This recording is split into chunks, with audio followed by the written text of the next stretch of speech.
What's up, y'all? Kofi Kingston here, and I would love to have a drink with Wrestling on the Rocks, depending on what that drink is, preferably non-alcoholic, you know? How's it going, Healthy Warrior Damon? Soda. I would love to have a drink with Wrestling on the Rocks. Maple syrup. Fella. I would never have a drink with Wrestling on the Rocks.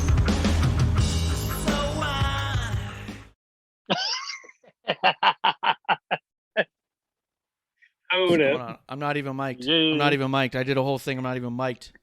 All right, go. All right, let's go. Let's go. All right, here we go. Getting started for the 3, first time. 2. First time. 2, 1. And now it's time. Introducing Fighting one half of the legendary podcast team, the Ironics. It's Kevlar. Easy. Blow out an O-ring doing that. Yeah, I'll go to the shop for one of them. I'll be like, I need a new Kevlar O-ring. Yeah. I'll be like, we know exactly what you mean. We got a lot of people in here for those. Lunar coming through the chat. Leah Moonlight coming through the chat. Cheers to all of y'all. Cheers. Thank you for coming through on this Tuesday, unless you're listening on podcast, and it's this Wednesday of Wrestlemania week. Wrestlemania. You know how it goes. Something to that effect. Oh, Leah's all like, hey guys, I'm out.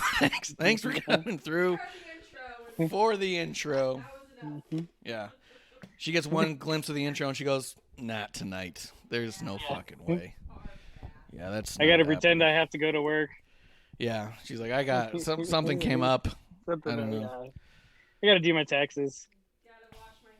Guys. Yeah. We are WOTR the show. That's right. This is Wrestling on the Rocks, where every show is our first show. Every episode 1, because we can't figure it out, as you could tell by the beginning, with me being unmiked, which I think was a absolutely purposeful move by the producer. There's been nothing Some real but heel mean to shit me. right there. That's some heel shit. To pull my mic. She unplugged my mic early on, man. That's how we started.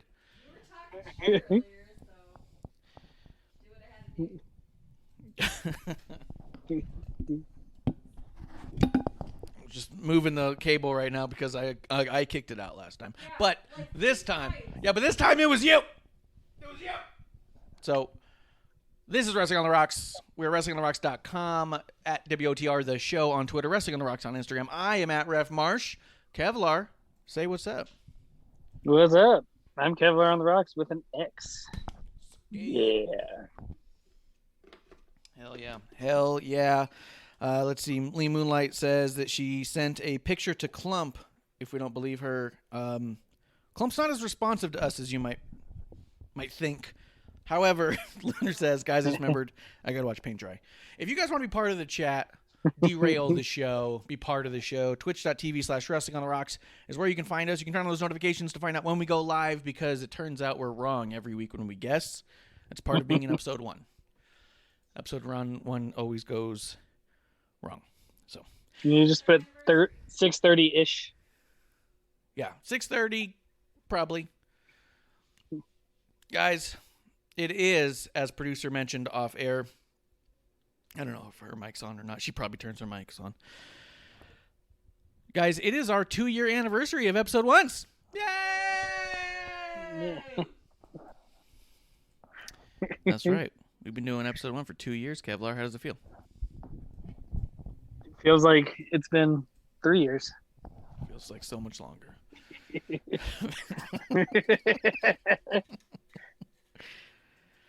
I'm like going to... anniversary clip show. Oof. Just Maybe. like everyone passing gas throughout each episode. Yeah, just a lot of gas here and there being highlight reel. It's all the best points we made all decade. Just a whole bunch of those. That'll be good. We should have been compiling those from the beginning, if I'm being honest. But apparently we've made a mistake. Now I'm going to have to go through hours and hours of archived episode 1 footage to find it. To sniff it out, as it were. Nailed it. Nailed it. Kevlar, Let's have a drink together. I'm having Screwball. What is in your glass? Mine is also Screwball for the Goddamn Misfits, right. Black Sheeps, and the Screwballs. Oh, yeah, that is us. That is us to a T. I'm finishing off this bottle of Screwball with my Screwball drinking buddy, Kevlar. I'm finished off one with my half bottle as well. of the Ironics. No. Ironic shirt available, prowrestlingtees.com/wrestlingontherocks. The no Runix. No. Let's put this over here. Well, Kev, it's been a million days of WrestleMania. How do you feel about that? How do you feel so far? Feel good. Well, on the whole, felt pretty good. Yeah, to be honest, I wasn't as overwhelmed with it as I thought I was going to be. To be quite honest, I was like, "Oh my God, there's so much." But I realized I'm picky and choosy about when I watch stuff. Anyways, Hall of Fame, I'm going to watch it a month from now. Anyhow, I never watch Hall of Fame when it drops. It's just kind of my thing.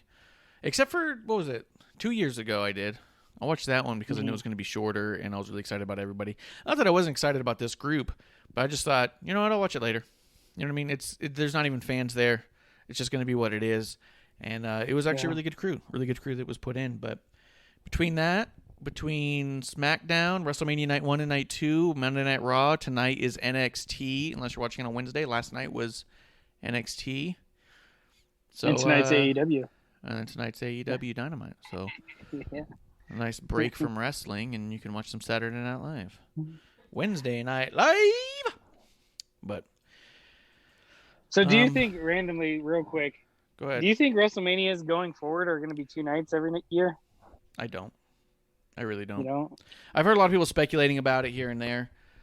What do you think? My gut tells me that they're going to, because here's the problem. They're still trying to take out these big stadiums, football stadiums. They hold 90 to 100,000 people depending on the football stadium. You really want to try and sell 200,000 tickets? You want to try and sell 100,000 tickets? I don't know. I think it's possible. I was going to say, my thing is that most of those people, like, we've talked about going next year. Yeah. If it's on 2 nights, we're going for both nights. It's not like we're going to be like, oh, let's go. Yeah, right. Let's do Saturday, but not Sunday. I mean, yeah, it's true. But at that point, I think so. Yes. Whereas more people would say, well, I guess I'm going for 2 nights instead of 1. I do think you have a lot of people who go, well, I can't afford 2 nights instead of 1. So you'd have to make an adjustment there. And I don't know what that is. But then you'll also think that people have obligations on one night and not the other, so they might be filling in some seats too. Yeah. Yeah, that's true. So I don't know. Like this weekend. Go ahead. This weekend, you know, I had a wedding on Saturday, so I couldn't see the first night live and had to play catch up. Yeah, actually, I was working Saturday night, and so I watched it after the fact. I came home and was able to catch the main event live, and then I rewound it back to the beginning and watched a good chunk of the night, but not all of it. And then the next day in the morning, I watched the rest of it, and then Sunday I was able to watch live. So yeah, I agree. You never know what's going to come up when it comes to stuff like that. Kiro in the chat. Cheers, Kiro. Thank you for coming through. Cheers. Appreciate you. No, there's something in my glass. It's ice. Sorry. No, something black. Get it out of there. Get it out. The black sheep from the Screwball. Oh, that makes sense. Oh, yeah. So, yeah, no, my gut tells me it's going to be a one-night affair. I don't think they're going to continue to do 2 nights. I think also last year was 2 nights for necessity. I think this year was 2 nights close to necessity as well, because realistically, they could only put 25,000 people in there. They wanted to sell at least 50,000 tickets, you know? Yeah. And what's crazy to me is it looked like there was a lot more than 25,000 people in there. Well, they put up the cardboard silhouettes. No. They did a ton of that. Matter of fact, there was somebody in one of my chats who was there live and video chatted in, and he was like, yeah, there's only 3 people in my whole row. The rest is all cardboard. And I was like, that is awesome. That is awesome. Yeah. So they did a great job making it look like a lot more people. Yeah. So, but I do think that ultimately you go back to 1 night. I hope it's going to sound shitty because we all love our favorites. I hope they go back to realizing how successful they've been this year with these 2.5, 3 hour pay-per-views, I hope the next WrestleMania that's one night is not 8 hours. I hope it's like 3.5 or 4. And they just cut a lot of people. I hope that there's a lot of people who just don't end up on the show to drive that competitive nature back, to prove that you deserve to be on the show, to get your story over, to get people talking about your match, to get you to WrestleMania. We'll go through it. There was a number of things on here that felt an awful lot like filler. Yeah, I was gonna say that. There's a few filler matches that should have been on, a SmackDown or even the Raw. And then the one thing I didn't like is that the Andre the Giant Battle Royal was on Sunday. I mean, on SmackDown. Yeah. And not actually at WrestleMania. Yeah, that was a bummer. But they've labeled everything WrestleMania this week. Matter of fact, it was SmackDown WrestleMania style. WrestleMania night 1 and night 2. Monday Night Raw, day after WrestleMania. And then SmackDown's going to be the SmackDown after WrestleMania. And then the next pay-per-view is called WrestleMania Backlash. Yeah. At first I liked it but the more they said it last night, I don't think I like it as much anymore. WrestleMania Backlash? Yeah. You know what's funny? Is all it is stating the obvious. Because I saw a number of people complaining. Matter of fact, Just in Time, who's not in our chat right now, so I'll talk mad shit about him. I'm just kidding. Hurry. He's a good dude. Yeah, hurry. You never know he's going to pop up. Get it out. Yeah. He was saying how he thought it was shitty that WrestleMania Backlash was being built up as WrestleMania Backlash, and that a number of these matches are rematches, and said, doesn't this undermine WrestleMania? To which I said, what the hell are you talking about? Where's Bishop to call this a terrible wrestling take? Except Bishop comes in and goes, this is a great take. And I was like, obviously from the guy who only knows terrible takes, he would love it. But that's what Backlash has always been, dude. Yeah. That's where it got 100%. its name from. The name is Backlash because it's the backlash from WrestleMania. It's always been rematches. Always. But wasn't it sometimes Payback? Payback is a different one. It's in the middle of. It's like Payback is after Money in the Bank or some shit. Bank. Yeah. Yeah. I always get those ones mixed up. Mm-hmm. Yeah, I was kind of calling like you Payback for a while. TLC. Yeah, kind of like Extreme TLC Rules. and Extreme Rules. Yeah, just do one. Yeah. Who won what type of match? Right. Okay. Yeah. But yeah, so Backlash has always been a WrestleMania rematch card, and every single year I hear the same exact. Doesn't that undermine it? No. It solidifies it. It is the exclamation point at the end of WrestleMania. It's where they undo any WrestleMania mistakes that were made. It's where they solidify and underline everything that is definitely what they're doing moving forward. You know what I mean? But see, yeah, I can see where they're coming from, because WrestleMania a lot of times is supposed to be the end of the road for a lot of these storylines. And then, to continue a few of them, like, I see where they're coming from, but then, but at the same time, it's like, whatever. Like you said, they've been doing it for years. It's the shit after the credits, dude. They have the big blow-off. The big blow-off happened, and you go, this was an amazing moment. But guess what? The show's not over. So WrestleMania would be the end of the season, yeah. But what happens at the beginning of the next season of all your favorite shows? Go back and watch Breaking Bad. At the end of each season, I don't care. It's just theoretical. Name a show. What's the show you like? What do you like? Toby Keith? What do you watch? Ren and Stimpy. Ren and Stimpy. Toby Keith is a person. He's got to have a show. Look at every good home improvement season. Toby Keith. Yeah, Toby Keith. All the seasons of Toby Keith end on a cliffhanger. You know what I mean? Yeah. They all your favorite shows end with a big cliffhanger or a big kind of like, and then they come big back payoff. Yes. Yeah, and the first episode of the next season is previously on Toby Keith. You know what I mean? It's all 100% like, yeah, you have to backtrack a little bit, talk about what just happened, and say, are we continuing with that? Or are we saying, yeah, maybe that shouldn't happen? You know what I mean? Because that happens in wrestling too. People win. And here's my big fear at the end of it all, and we'll get into this as we keep going. My big fear is that they're going to rewind Bobby Lashley, Drew McIntyre, because of the crowd reaction to Drew McIntyre. Here's the other thing, though. But how much was that pumped in? How much of the noise is pumped in? That's what I want to know. Okay, so out of the 2 people I know of who were there, who rewatched it, they said they did not hear what they believed to be pumped in audio crowd.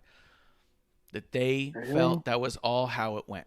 But one of the things I noticed, because I rewatched Bobby and Drew McIntyre today, and by rewatch I mean really watched for the first time, because the first 2 times I skimmed through it, I did not want to see it, and I just did not give a shit, even though I knew who won. And I was excited about the winner being Bobby Lashley. Hey, yo, Bobby. Yeah. Bobby. Bobby. Hey, yo, Bobby. I disowned my son because he said he's a Drew McIntyre fan today. What? Which one? The Trace. first? Oof. I'm not too sweet in that kid one more goddamn time. I'll tell you that. That kid's getting no more too sweets. We were finishing Raw, and he's like, but I like them all. I was like, what about Drew McIntyre? And he's like, yeah. I was like, you're not my son. Yeah. Go to your room. Go to your room and let me cool off. Yeah. Get out of here. Yeah. I like Drew McIntyre and his sword. His sword? Yeah. Get out of here, kid. I just need a moment to cool off. Am I grounded? Please give me a moment. Yeah. He's furious. So, but I'm not mad. I'm just disappointed. Yeah. Just drop that one. Yeah. Yeah. Out of all the things, I mean, they might be as well behaved as any kids I've ever met, but if they don't like the right wrestlers, dude, what the fuck is the point? You're gonna have trouble with that one. Yeah, that one's gonna be an issue growing up. Was he like the good guy? What the fuck? Yeah, come on now. Now, however, though, when I was rewatching it, Bobby Lashley was getting a lot of cheers that turned into boos, and I felt like the audience was really excited for the first match to play along, and that was my big fear with putting Bobby and Drew on first. So I thought we wouldn't get an authentic reaction to either one of them because people are going to be so excited to be back in the mix of things and back into playing along, and we've been getting trained by Thunderdome to boo and cheer when we're supposed to. AEW's always been the boo and cheer when you're supposed to. NXT is 100% boo and cheer when you're supposed to. People love Johnny Gargano and they boo him out of the building because they're supposed to, not because they actually think that what they he's don't doing like is, him. Yeah. Yeah. Regardless of whether or not we like him or not, he's getting booed out of the building because people are told he's a heel now. You're supposed to boo him, and they go, "Okay, I'll boo." And that's what happened at WrestleMania, especially the first match. But if you listen, there's a lot of cheer boos that happened for Bobby Lashley. Booby. Yeah. As a matter of fact, right when he wins, there's a huge eruption from the crowd. Just big cheers. Whoa! Because people didn't think it was going to happen. They were so excited, so happy. And it trailed off into booing because they're like, okay, we know we're supposed to boo. We're going to boo. So my fear is that Backlash is going to be one of those steps where they say, okay, let's undo the wrongs we made. The fact that the crowd was doing the 3-2-1 Claymore, the fact that they cheered all the stuff that Drew did. I think the crowd does like both, but I also think the crowd, more than even liking Drew, likes to sing along. They've always been that way. That was my biggest issue with Enzo and Cass as they were in the company. There's issues after, but while they're in the company, my biggest issue was everyone saying, "Look how amazing they are on the mic. They're so charismatic. They have the crowd by the palm of their hands. They even cut a promo without a mic." No, they didn't. They conditioned the audience to know exactly what they were going to say as they were saying it. The crowd likes to sing along because they get no audio the whole fucking show.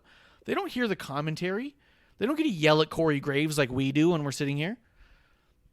They see Enzo and Cass go out and go, "Oh, I know all the words. I can sing along to this one." And they do. There's a difference. Cutting an amazing promo is so much more than saying, "Listen to the crowd sing along." Does that make sense? Yeah. It's a Disney sing-along with the bouncing head of Mickey Mouse. Yeah. Follow the bouncing meatball. My name is Enzo Amore, and my client... S-A-W-F. I don't remember what it was. Yeah. I just remember soft. S-A-W-F-T. I remember soft. I remember you can't teach that. I remember there was bits of it, right? Yeah. But if that's all you remember, was it a great promo or was it a repetitive thing? You know what I mean? So, I mean, that's neither here nor there. We don't need to talk about Enzo and Cass, but go ahead. But I mean, it's just like anyone else. Like The Rock, Heyman, they go out there and, they know what they're going to say, so they continue it. Yeah. Yeah. 100%. That's why I didn't like The Rock. Like, as a kid. Remember I told you? Yeah, but see, I never understood why people would, in the crowd, say that they're Paul Heyman. Yeah, I know. I never understood that one. The whole crowd, my name is Paul Heyman. Can you imagine Yeah. if Paul was all like, holy shit, there's a lot of Paul Heymans here tonight. It's like, what was that stupid song? John Jacob Dingerheimer Smith or whatever? Yeah. Yeah, his name is my name too. Yeah. Yeah, 100%. Paul Heyman is the Jacob Jingleheimer Schmidt of wrestling. Yeah. At the end of the show, we need to say that again and see if we can say it right. Yeah, we'll get it. We'll get to it. But yeah, the crowd was singing along to the 3-2-1, and I think the only reason they do is because it's something they can sing along to, and we're getting a little further away from the ability to do that. And ironically enough, it's the same audience members who complain that their shit's too scripted. Like, what? The shit's too scripted, but you think like Enzo and Cass had the greatest promo? It's literally the same promo every week. That's how you know the words. Mm-hmm. You know what I mean? I'll give you there was a lot of stuff to them either way, charisma and excitability and all that. But I'm just saying, the idea of going like 3-2-1, oh, he's so good and he's so natural. Oh, you think this 3-2-1 is not a forced thing that he's trying to get over for T-shirts and to get the crowd to sing? That's what happened. And it's fine. That's part of the show. That's part of wrestling. But that's my fear. What's funny is when he first did that, the 3-2-1 Claymore, I was like, this is never going to catch on. This is stupid. So stupid. And it's a thing. Mm-hmm. 3, 2, get the fuck out of here. Yeah, get the fuck out of here. And then Dracula. And then, go ahead. Yeah, for them to be like a sports entity, the other guy even looks stupider. Yes. Stupider. Yeah. Like, sit down, go out of the ring. You know he's gonna do it. Yeah, 100%. He literally just told you in 3 seconds he will be doing a running, flying drop kick. Yeah. You're telling me you can't in fucking 5 seconds figure what's happening? You know what I mean? Because he's going to take him a second or two to get to you. Yep. Which is also nice because after the 3-2-1, Bobby Lashley avoided it. He dropped down. I loved it. Yeah. Absolutely loved that bit.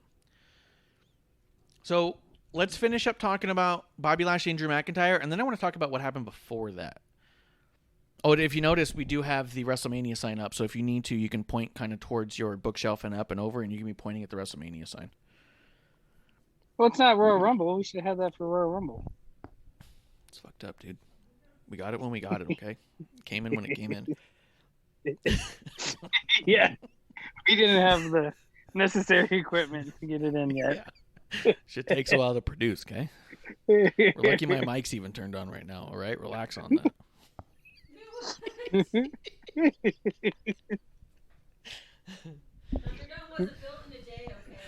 No, but that new Thunderdome is fucking sweet. Lunar says, But the I'm new back, Thunderdome baby. Go ahead. No, I was just going to say the new Thunderdome was built in a day. Mm-hmm.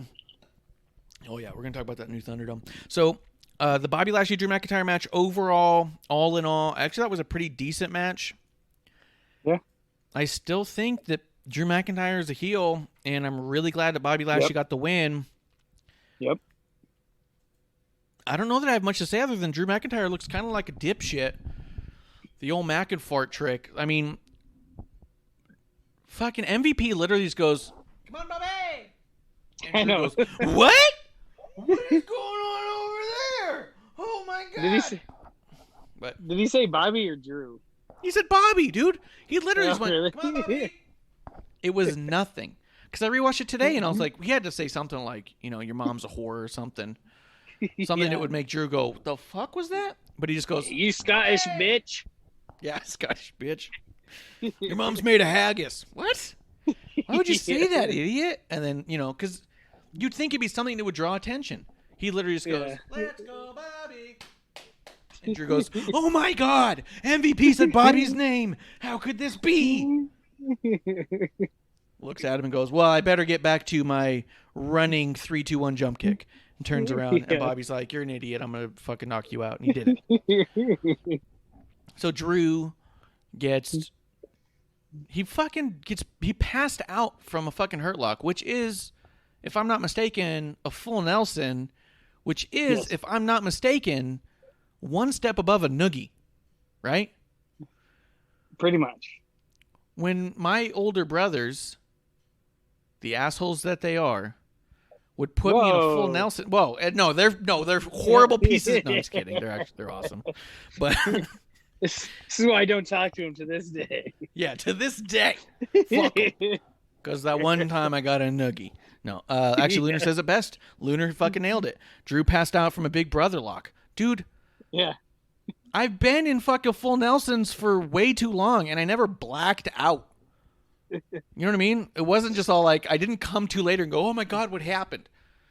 Yeah. He basically got noogied to death. This is, I'm bragging.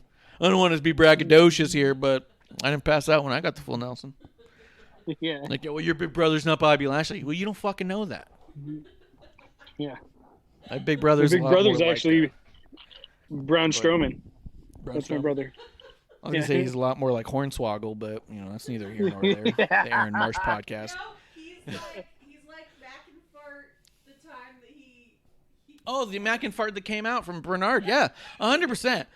The guy who played Drew McInfart for Miz in the Miz segment with a little half sword, 100%. If you want to check it out, my brother's got a podcast, Putting Up with Aaron Michael Marsh. Check it out. Dude's he's a true McInfart Hornswoggle. He doesn't listen to my pod. I listen to his. That's why I can do this. Didn't touch the cable. But, dude, he passed out like he was Eddie Kingston seeing a sparkler. The dude just goes out. Boom.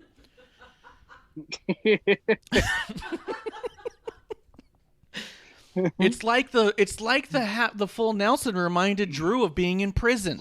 Just goes out. Anxiety. Boom. Out. Yeah. I'll be honest. The hurt lock looks brutal because Bobby Lashley is vicious, but at no point has anyone passed out from it. That is a different level.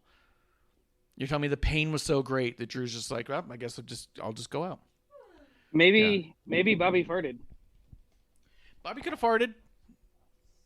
I mean, Just shit his pants, and Drew's like, oh God. that's true. Bobby does look like the type who has a lot of protein intake.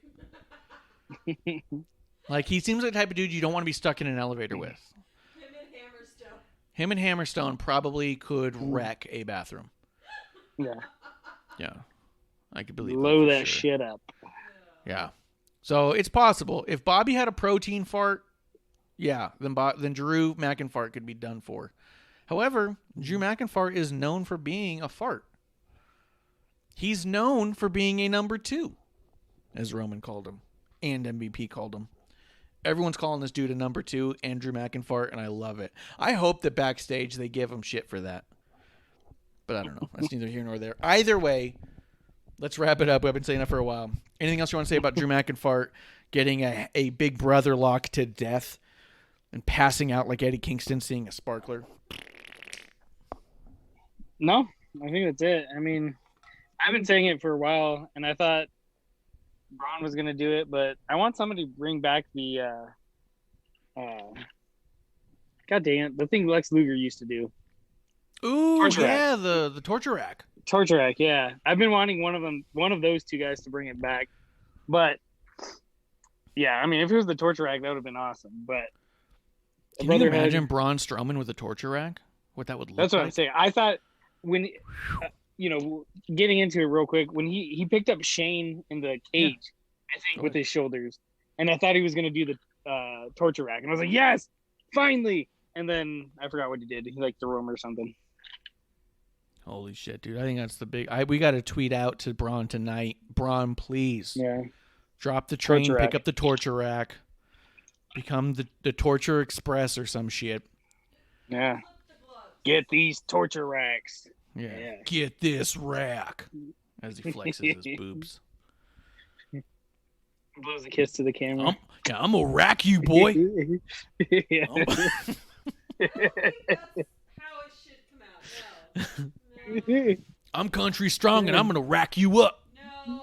You can't tweet this. Yeah, he's gonna be 100% rack him and leave, and they'll be like, that's sort of really close to what Roman says. I'll rack up in him. You know what I mean? Yeah, rack them and stack them. Yeah. Rack him and stack it.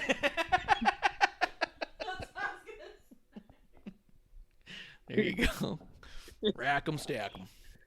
Hell yeah, dude. We'll shoot that out to Braun Strowman. We'll see if he listens. There's a good chance he tells us to immediately remove the tweet and then becomes doing it anyways, and we'll just be like, yeah, we know what happened.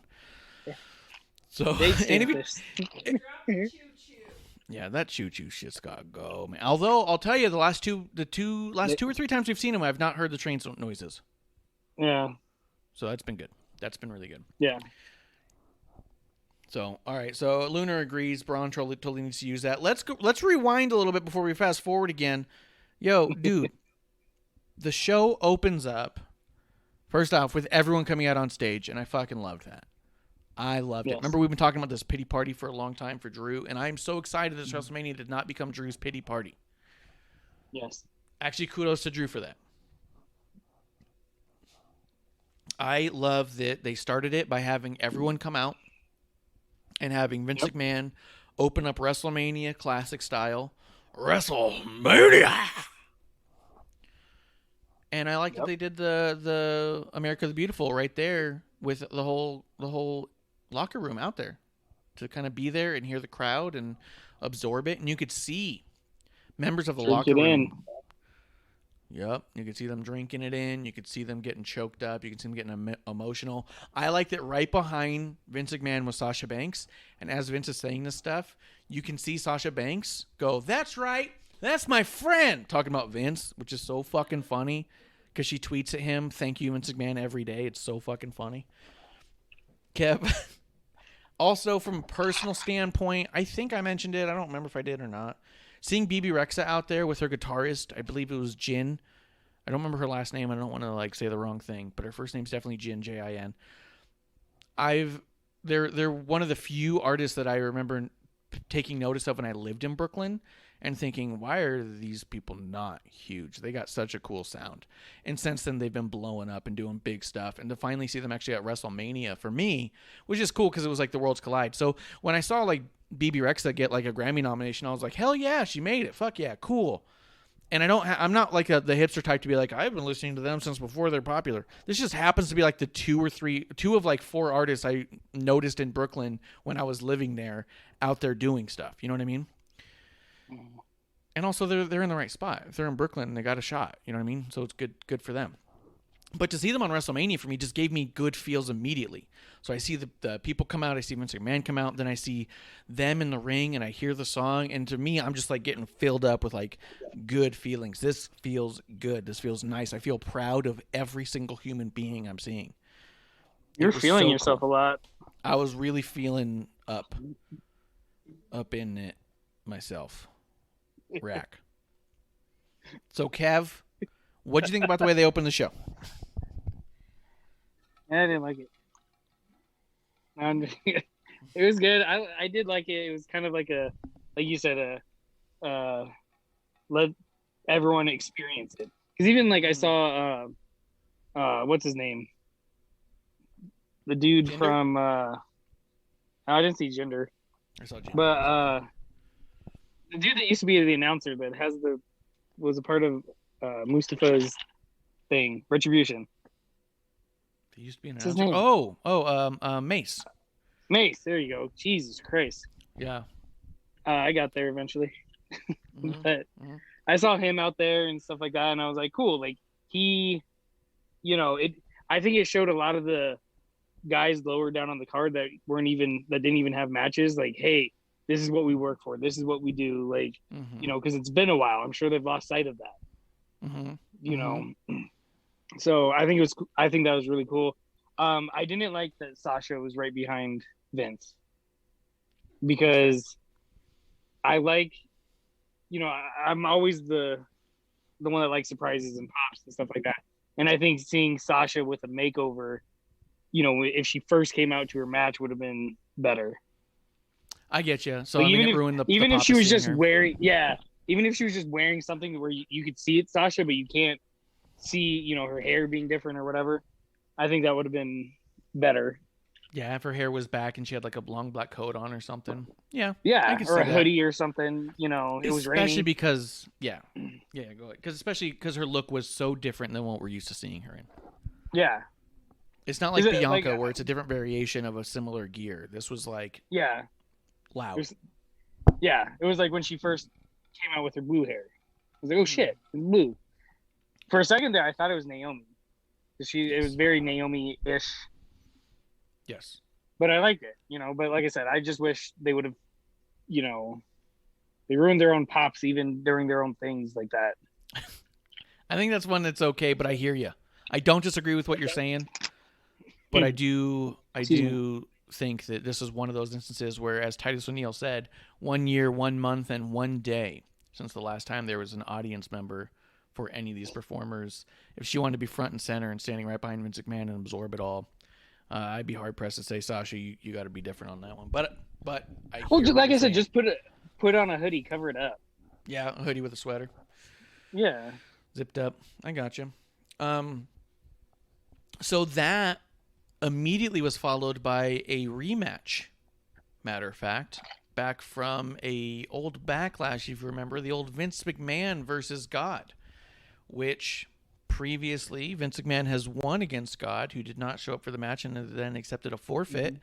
We had a rainstorm come in and try to destroy WrestleMania. It was put it on like a 40-minute delay, dude. What did you think about all this? I loved it. Like, obviously, I didn't watch it. I didn't watch it live, so I loved it. If I was watching it live, I'd be pissed. Mm-hmm. But since I didn't watch it live, I loved it. It brought real sports to WWE, like a real sports feel. Yes. He didn't evacuate with the thousands of people. Yeah, he wasn't evacuated from his chair, but I agree with you. I also didn't watch it live, so when I went back to rewatch it today, because that was the other thing, is I didn't realize it was that long, and they did that many promos. So I went back to rewatch it today. Man, how magical was watching that production value, just because they're scrambling. They thought they were going to go live right now. And now you have Kayla and JBL and Peter Rosenberg, who were out on the stage with everyone else, getting rushed back to their kickoff stadium, or their kickoff set, so they can cut back to them. So they're cutting between Sarah Schreiber, the desk, Kayla's set, and Kevin. I don't remember his last name, but there's a Kevin announcer guy. I know who you're talking about. Yeah. The British dude, right? Yeah, I want to say it's like Kevin Grant or Kevin something, but I think he's Irish. I thought he was Irish. But yeah, I don't know. Either way, so they end up cutting to the table, and Michael Cole's like, hey, bad news. It's going to be on a delay. And then you just watch Michael Cole, and if you're focusing and paying attention to all this stuff, you're watching Michael Cole kill time. He's talking to Samoa Joe. Mm-hmm. He talks to Byron Saxton. He's playing the middleman. He's pushing things back and forth. And I'm like, this is so good. Like, he's so natural at just keeping this conversation going. Then he goes, okay, guys, I got to cut back. Sarah Schreiber has Shane McMahon in the back. And then you watch Sarah Schreiber do something we've never seen her do, which is come up with shit on her own. All the announcers, and it really struck home to me during this, all the announcers, all the backstage interviewers always walk up to each person with a, hey, Braun, you got a match coming up with Shane McMahon. What do you think about this? And putting the mic out in front of them. And then that's it. The talent says their promo that's scripted, and then they just hold the mic and they just stare off into the distance weirdly, and it cuts. That's what all those backstage segments are. You never see them have to like actually BS their way through an interview, and here you saw Sarah doing it. I thought she did a great job. I did, however, feel like, fuck, this would be the spot for Renee if she was still here. Renee would be amazing to put on a mic and say, you have to go get an interview with somebody and you got to make it drag on as long as we need it to. You know what I mean? Yeah. Because, and I am going to kick it back to you here, Kev, but because I noticed as Shane and Sarah are going back and forth, having an actual conversation, and Shane's doing a good job, Sarah's doing a good job, Bobby Lashley comes in, stands in front of Shane and pats him on the stomach and kind of gives him a nod like, hey man, they set me in. And Shane just kind of like nods and walks out. And I was all like, oh shit. Go ahead. Yeah, I thought that was really weird. Because I was watching it, I was like half paying attention because, like you said, they were just killing time. And then all of a sudden I saw Bobby just like get in front of Shane and was like, get out of here type of thing. And it was like, okay. And, and then Bobby did his thing. And then when Drew McIntyre showed up for that, I was like, oh my God, get him out of here. But I will say, and then I skipped the rest of it. Really? Yeah, I didn't watch. Oh my the rest of God, them. you missed out on some really good ones because what the Bobby Lashley things did to me is it told me that Shane and Sarah were sent out and said, "Keep talking until we tell you to stop," and they were doing their thing. Bobby gets told, "Bobby, go over there, get going."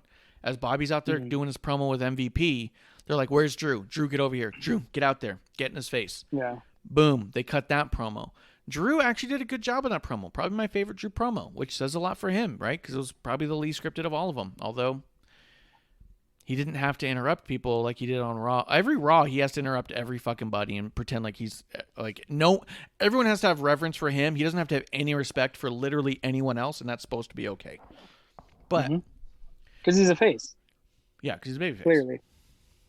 But it goes from there. It cuts back to the table. It cuts to Kayla. It cuts to Kevin in the back. Now, Kevin in the back ended up with the New Day. Egan. Then His name's Egan. What? Kevin Egan. Kevin Egan. He goes back there with the New Day. Yeah. Kevin Egan in the back. So Kevin and New Day are going back and forth, and then Big E pops up. This is such an amazing... I want you to go back and rewatch just this whole thing. I did see the New Day. I did see that one.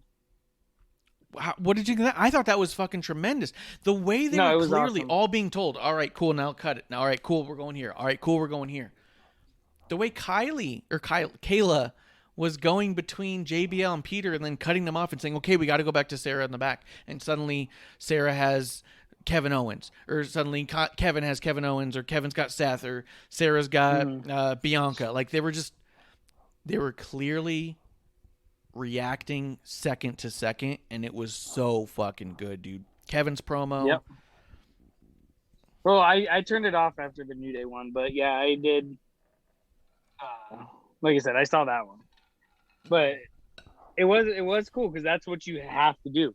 The NFL, if a game goes in weather delay, they just, say, hey, we're going to show you these clips or whatever, talk about the game. And I think they show like older games, like in baseball. I think they sometimes show, oh, this was the game yesterday or the day before. And with this, obviously they couldn't really, but it was cool. It was interesting. Like I want to see, no dig at AEW, but I want to see other people or companies face this. Like, hey, go out there and kill an hour. Unscripted, just go. And I think truthfully, I think they might have been setting up for Bobby and Drew to go on backstage. I think that was a very real possibility, yeah, that they thought they might just start a match in the back and have it work its way to the ring. But, yeah, I do think that 40 minutes of the beginning, and I do really want you to go back and watch the other ones because it was amazing the way that, like, even in New Day, when Kofi was telling Kevin, he goes, it's been a year since we had fans, man. He goes, you weren't even here then. And he goes, no. He's like, this is your first time being even around fans. And then he's all like, when Kevin asked them, oh, why did you accept the challenge? She's all like, Kevin, he goes, I know you watched the product before you started working here. We're fighting champions. The way they were so casual with Kevin, I loved it. Seth Rollins comes out and actually has such an amazing interaction with this guy. Because he walks over, puts his arm on his shoulder and patting him. He's like, Kevin. Calls him Mike, actually. He goes, Mike, and he goes, Kevin. He goes, like, Mike, it's so good. He goes, you weren't even here. He's like, this is your first Wrestlemania, right? And he goes, it is. And he's all like, ha, ha, ha, and it's chaos. Like, Seth is loving the fact that it's this kid's first Mania. It's the first time he's been around fans in the business, and nothing's going the way that he would see, right? This is where WWE stands out above all the other companies because if you didn't know any better, you'd swear to God it was supposed to be this way. Byron Saxton's microphone literally explodes while Kevin Owens is talking, and you hear it. While Kevin Owens is talking on the mic, all of a sudden you just hear like... And then it comes back to Kevin, and you're like, what the fuck was that? After that, because Kevin keeps talking, and it sounds like they cut his mic too and just went to the camera mic, I think. It cuts back over to Michael Cole, who's now in a poncho with Samoa Joe ringside, and Byron's not there. And he's all like, Byron Saxton's microphone exploded. He's like, probably for the best, And they keep going, and a graphic comes up immediately as they come on screen that just says Michael Cole and Samoa Joe. They already had graphics, animated graphics, fixed and ready to go that only had the two of them. It was amazing, dude. Clearly, Byron got fired. Yeah, Byron was done for. They knew. But I just thought all these promos were so good. Everyone did an awesome job. People like me who are obsessed with editing and production and stuff, I just was beaming with adoration for this crew. And I was like, holy shit, can you imagine that? Just saying, how long? Until we tell you to stop. Okay. You know what I mean? Yeah. Like, that's what it felt like every segment. And that's goes to show the talent of everything. Not everyone on the roster, but, you know, it's clear who they, you know, the company trusts. Yep. You know, It's like, hey, you know, go out there, just kill time, go, you know, and it's like, cool, let's do this, you know. So, you know, it is refreshing to see, like, just them. Yeah. It was so good. It was surprisingly good. I even heard a lot of people being like, oh, it was a whole bunch of people having to cut promos unscripted, including Braun Strowman. And I was all like, oh, okay. Went through and listened to them all, and I was all like, they fucking stepped up. Yeah. Braun did a good job, man. I was very that's impressed. That's the frustrating bit with Braun is, you know, there's a couple times where you're like, oh, he went, maybe not off script, but he just went. You know, he might have forgot his line and went, and it was like, great, this was great. And then you could, you know, it feels like, I forget, you know, when it was, but it was like, all right, you know, just go out there and do it. And then that's when he was like stumbling over his words, and it was just like, wow, what the hell's going on here? It's when he had the story with Brock and Paul Heyman, like, basically called him out on live TV and said, like, say something. Oh, else. yeah. And then Braun was all like, I don't wanna. You know what I mean? It's my dad can beat up your dad. Yeah. It was really rough. But Braun's come a long way. And I think a lot of the talent there's come a long way. And I think it was fantastic. So if you haven't seen all of that, I would encourage you to watch all of that. It was, I don't know, for me, it was quite a showing. And one of those things where it goes, where as you're watching, I go, this is what makes them as big as they are. This is why these people get the Snickers commercials, get the Car Shield commercials. This is why there's billion-dollar deals for getting them on TV, because they do live TV like no one else does live TV. You're not going to shake them. Yeah, Old Spice. Hell yeah. Yeah, you're not going to shake them. You're not going to rattle them. You're not going to just be all like, well, it's just going bad. We're just going to have to replay something else. You're not going to get that. You know? Yeah. Well, and that's the thing with WWE is not only do you have to go out there and speak live and do your lines like a, you know, like you're on Broadway or something like that, but you also then have to perform live, like, you know, like a Broadway show or something like that. You know what I mean? Like, yeah, it kind of goes hand in hand with that. Yeah. Where if you fuck up, it's going to be evident, and then you will never see him again, Peyton Royce. I know. I'm telling you, she's not coming back. I heard a lot of people being like, well, why didn't they bring back the Iconics for this match, for the gauntlet match that we're about to talk about? Natalya and Tamina winning the tag team turmoil match. A lot of people thought there was going to be a surprise entrant to it because nobody wanted anybody in this match to win, which is weird, except for the Riot Squad people wanted. We have been saying for quite some time we wanted Natty and Tamina to win it for a lot of reasons, not the least of which being their legacy and what it would mean to them. We did do a live watch-along, me and Bishop, so if you want to hear our live reactions as it's going, we also go in depth on that, too. That is up on our podcast platform. Kev, what were you going to say? Well, this is the annoying part, once again, and I think it's WWE just going back and being like, hey, these idiots aren't going to remember what we said. But two of those teams in there had a number one contenders match. Yes. Or a number one contenders opportunity, a title opportunity, I should say. I sound like an idiot. This is why people are supposed to forget this shit. Yeah. But, you know, who is it? Naomi and Lana are supposed to be number one contenders. And who else was it? Well, wasn't it Tamina and Natty? Didn't they win a number one contenders? Dana and Mandy were number one contenders in the past year, so it was Natty, Tamina. I feel like the Riot Squad would have had to been, but maybe they weren't. But you're right. I don't think they ever won one, but they were in them. I think it was Mandy Dana, and I think it was Naomi Lana. I think those were the two that were number one contenders recently. But it was just weird. It was, and I do think the right team won. I thought Natty and Tamina should have won, and I thought that they should have gone in and went to win the titles the next night. A lot of people here were talking about how they thought the Riot Squad should win, how they thought the Iconics were going to return, but they threw in Carmella and Billie Kay, which that's notable as well. It's weird. It was weird. However, what did you think about the pairing of Carmella and Billie Kay? I thought they functioned well in the ring. And I'll give that to Carmella. And, because we've said it several times that we thought Billie Kay was the weaker one of the Iconics. And then seeing what Peyton did was like, Eek. Yeah, but I thought it also really shined here. I thought Billie Kay did a pretty poor job when it came to wrestling, but did a really good job when it came to character. Yeah. No, it did. And, the way they got the pinfall, which I thought was weird too. I thought for sure they were going to be out. I'm like, all right, they're out. Yeah. They're in, they're out. But I think it's weird. I just think, I think it's a weird spot for Carmella. Like, she was just in the title picture, and then all of a sudden she dropped off. Reginald has a bigger role than she does on SmackDown.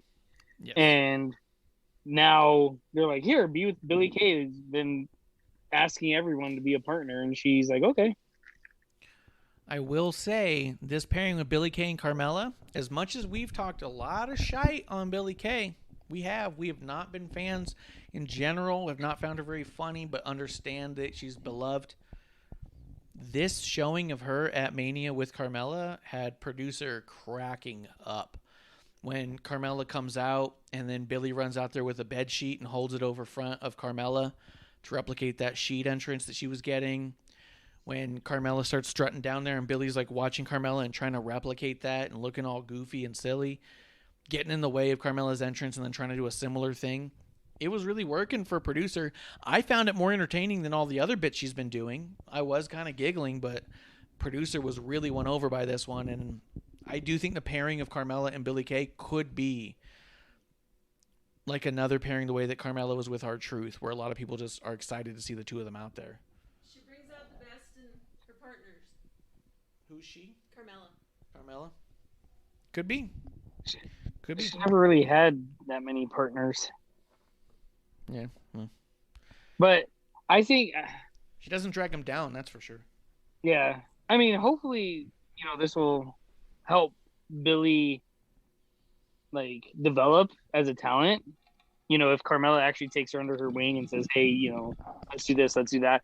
But at the same time, I think they need Billie Kay needs a total, I don't want to say a makeover, but a character makeover. Yeah. I mean, go out I there think and this be will like work for them for a Carmella. bit, Just though. be a bitch. Be stuck up and snooty or whatever and run with it. I'm not saying Carmella's a bitch, by the way, but, she thinks she's better than other people, is what I'm trying to say. Yeah. No, she's obnoxiously cocky, for sure. Yeah. Although not on Twitter. She's really nice on Twitter, so go and give her a follow, Carmella WWE. But, Buy her wine. yeah, buy her wine, Capo Cagna. We've been putting that over a bunch. We really enjoy it. And for the price, for what you're getting, it's one of That's the why better they deals out there. paired her and Billie Kay. Billie Kay wines a lot? Yeah. That Carmella makes sense. sells wines and Billie Kay wines. That's a good point. Good point. Kev, Sell the wines. sell the wines. Dig that girl. Boo, boo, boo, boo. I'm gonna say this match I thought was not great beginning to end. I did not think it was bad beginning to end. I thought that Billie Kay was really dragging it down, and once Billie Kay got out, I'm not trying to say that to shit on Billie Kay. I think she's clunky and weird and moves strange and doesn't know how to get where she's going. That's not See, and this is, real quick. Not a When natural mover. Go ahead, Kev. Well, exactly. And this is what I want to say real quick, not to shit on AEW or anything like this, but this is the way I view Kenny Omega. he moves awkwardly. I'm not saying he's as bad as Billy Kay by any means, but his movements are unnatural. And, you know, like I said, I just want to say this is a comparison, if you will. Yeah, for sure. Billy Kay, Kenny Omega, I think a lot of people compare them. But I will say, you don't get your headphones on, you need to ask follow-up questions, okay?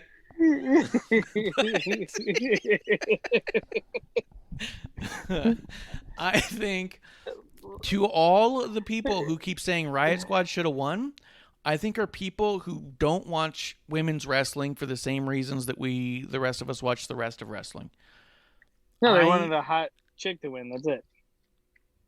Whew. Well, you said it in a real nice way. That's all it is. I think what it boils down to, 100%, people are more sexually attracted to Liv Morgan versus Natty or Tamina, and that's why they want them to win, because they want to see Liv Morgan on their TV more. They're not watching the in-ring work. I thought that Natty and Tamina were shining, so much so the crowd started chanting for Tamina. Like, yeah, which is awesome. Like I was amazing. Jumping on the Tamina bandwagon. Yeah.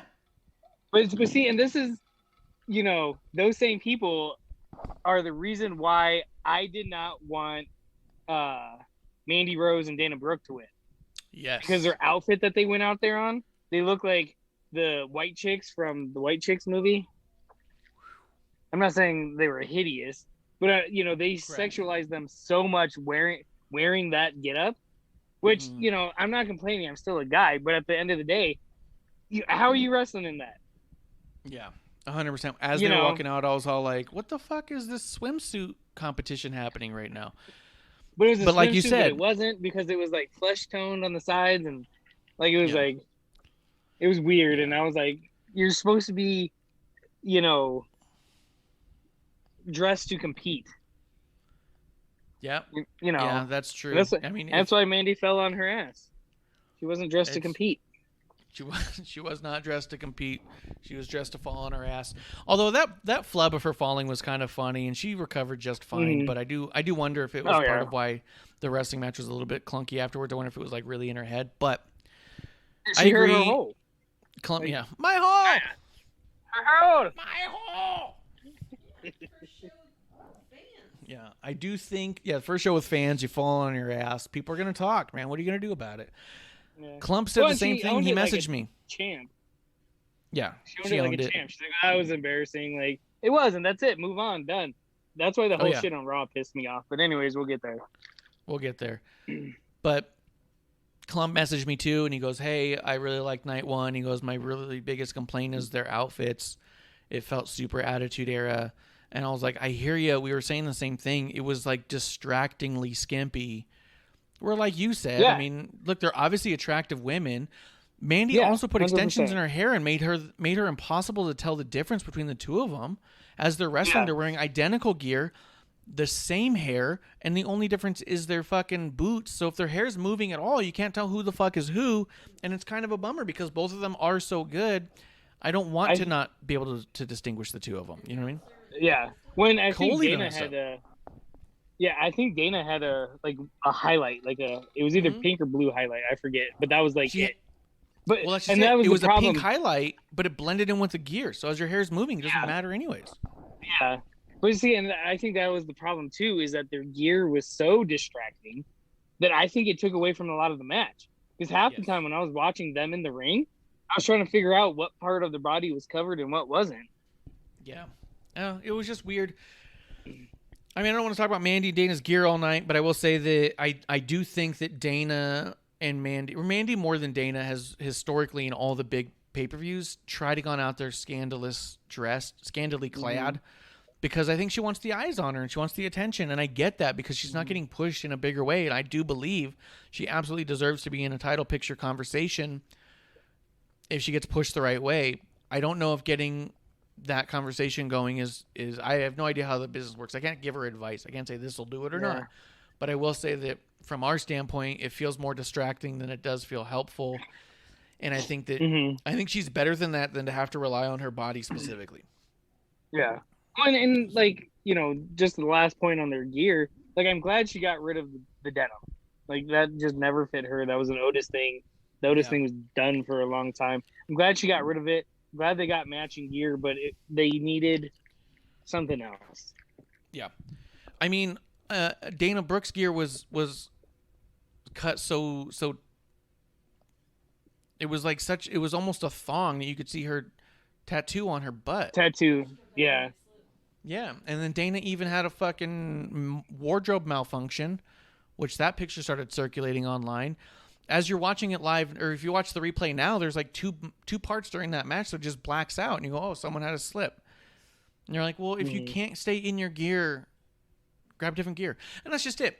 I'd rather we were talking about how good Mandy and Dana were doing in the ring. How long did we just talk about their gear? Is that what they were going for? I mean, if it is, then I guess you guys won. But you guys are so good, so talented, so strong, like producer said. Just be what was you. the first thing? Yeah, and what was the first thing we called them when we first saw them pair up? The Body Donnas. Well, that's a good one. But no, we said Power and Glory. Yeah, we said they reminded us of Power and Glory. How amazing of a tag team to be compared with, and now you have me thinking of Sports Illustrated magazine, and it's like, why? The swimsuit edition, obviously. Yeah, just one edition, a strict edition. Yeah. You know what I mean? And it doesn't need to be that way.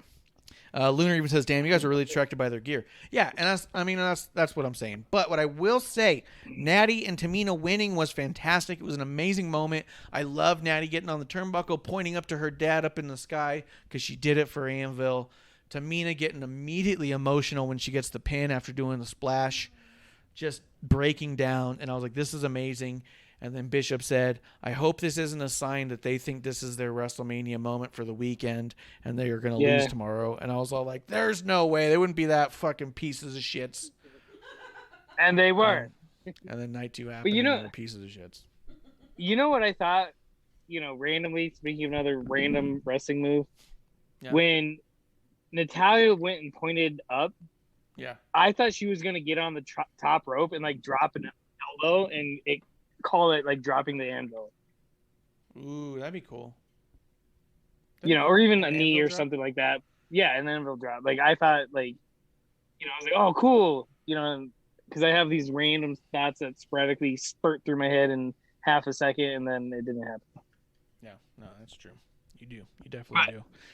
Yeah. But this was a huge feel-good moment for me. I was so excited for Natty and Tamina. And I was like, here we go. Here we go. Let's fucking go. Pull the trigger on Natty and Tamina. During our even watch-along, we were saying, if you think that this match, void of all other matches, doesn't have emotion behind it, just wait till you see Natty and Tamina win that title. They're going to be crying for a week. It's going to mean so much to them, and you know it. You know what I mean? You'd still be crying if they did. I would. And I'm crying if they didn't, to be fucking honest. I am too, truthfully. But the match overall was a decent match. It wasn't bad. I've seen a lot of people shit on it, say that it was garbage, that it was absolutely terrible. Looking at this review that's in front of me, they gave it a D. It's like, what does I mean? Gave it a double D, you know what I'm saying? But it's like, fuck that. Like, once Billy Kay was out of the match, it was a much more fluid wrestling style match. Once the gear issues with Mandy and Dana were set aside, it was a solid match. But when it actually came down to Riot Squad and Natty and Tamina, it was great. Those two teams are working so good together. Ruby Riot is a goddamn rag doll. Yeah. I thought it was fantastic at the end. Yeah. I think, I wouldn't have given it a D, but, excuse me, I don't know. Like I said, the wrong talking points, after the match are the ones coming up, and maybe that's why people gave it a D. But maybe, yeah. I mean, like you said, once you strip it down of those two things, it was a decent match. Yeah, got me hyped. I was interested in it.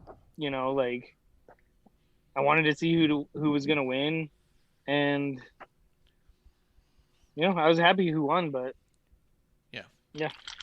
But that was one of those ones where I could say that if it came down to WrestleMania next year, I would say do the gauntlet on SmackDown and have the title match on Mania and let that be that. You don't need two matches. You know what I mean? Like shave time there. Well, yeah, but see, and that was the other thing on Raw. when they started talking about the tag team titles, it wasn't brought up. I thought it was going to be a talking point after they lost on night 2. Like, hey, we had a grueling match the night before. We weren't ready. We want to do it again. Yes. And maybe that's what Payback's about. But it wasn't a talking point at all. Nope. And that to me was like, wait, like that's an easy talking point. That's an easy, hey, this is how we transition, the women's tags into Payback. Instead, they went about what social media blew up on. Yeah, I mean, and we can even we don't have a true format, so we could detour and talk about Raw for a second. Mandy and Dana, the slip was being showed. Well, Mandy falling, I should say, more so than the slip, because there was also slips. Slip. But Nia and Shayna were watching this video clip of Mandy falling. I didn't catch why Shayna walked away, but she did. So Mandy and Dana looked at the it. shit out of Nia. What's funny is I watched it twice, and I was gonna ask you, like, wait, why did Shayna just leave? Because I was like, I missed something. It was so awkward, and like, hey, you didn't see this coming. She slaps on her, and then they attack. I was like, wait, I was expecting, Shayna to jump in, and she didn't. And then I thought that was going to be a talking point on the next segment, and it wasn't. It still wasn't. I was like, no. Like, I was really confused about that. The way they're handling the whole women's title thing, because let's talk about night 2 as far as that goes. Let's just talk about the women's title, and then we'll be able to move on through all the other segments and stuff. But with the women's title, the tag title, like, first off, Natty and Tamina losing it at night 2 really bummed me out. It put me in a funk immediately. It felt shitty because I was like, this would mean so much to them. And they're not getting it. And for what? For Shayna and Nia, which is a tag team that nobody gives a shit about. It's a tag team that's so fucking superfluous. The whole gimmick of them is they don't want to be a tag team, but they just stay together because they just happen to have the titles that are also so fucking worthless to the brand that when Charlotte comes back night 1, they just take the titles until she's done with it and has a new story, so they just flip them back to them. Yeah. They're just these placeholder title holders. They keep holding. Storyline-wise.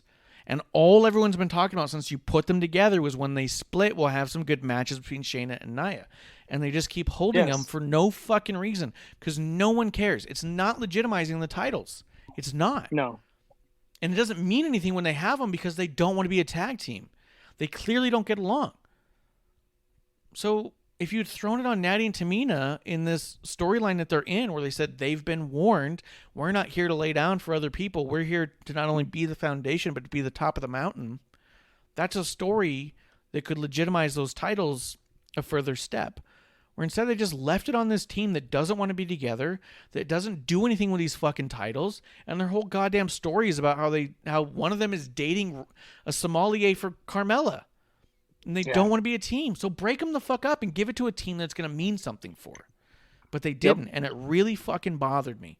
And it ruined the whole night too for me. No moment after that was big enough to make me excited or happy again. That brought me so low, nothing brought me back up. See, I wouldn't say it ruined the whole night for me, but to me, it was, once again, why do everything night 1 when that wasn't going to happen? But to me, I don't know. Going into Mania and knowing the matches, and they were doing what was it, DraftKings or something like that. Win $25,000 if you can predict these matches. I was like, they were acting like they had their own money on the line. Yeah. Like, hey, let's throw everyone off. You know what I mean? Night 2, they're not changing the tag team titles. What? Drew's not going to win. Randy is going to beat the Fiend. No one would have guessed that shit. Like I said, they were like, "Oh, we don't want to pay out the $25,000." Yes. Good job, everyone, for guessing. That's what it felt like to me for a little bit of it. And I'm like, damn. Yeah, I just want to get back to.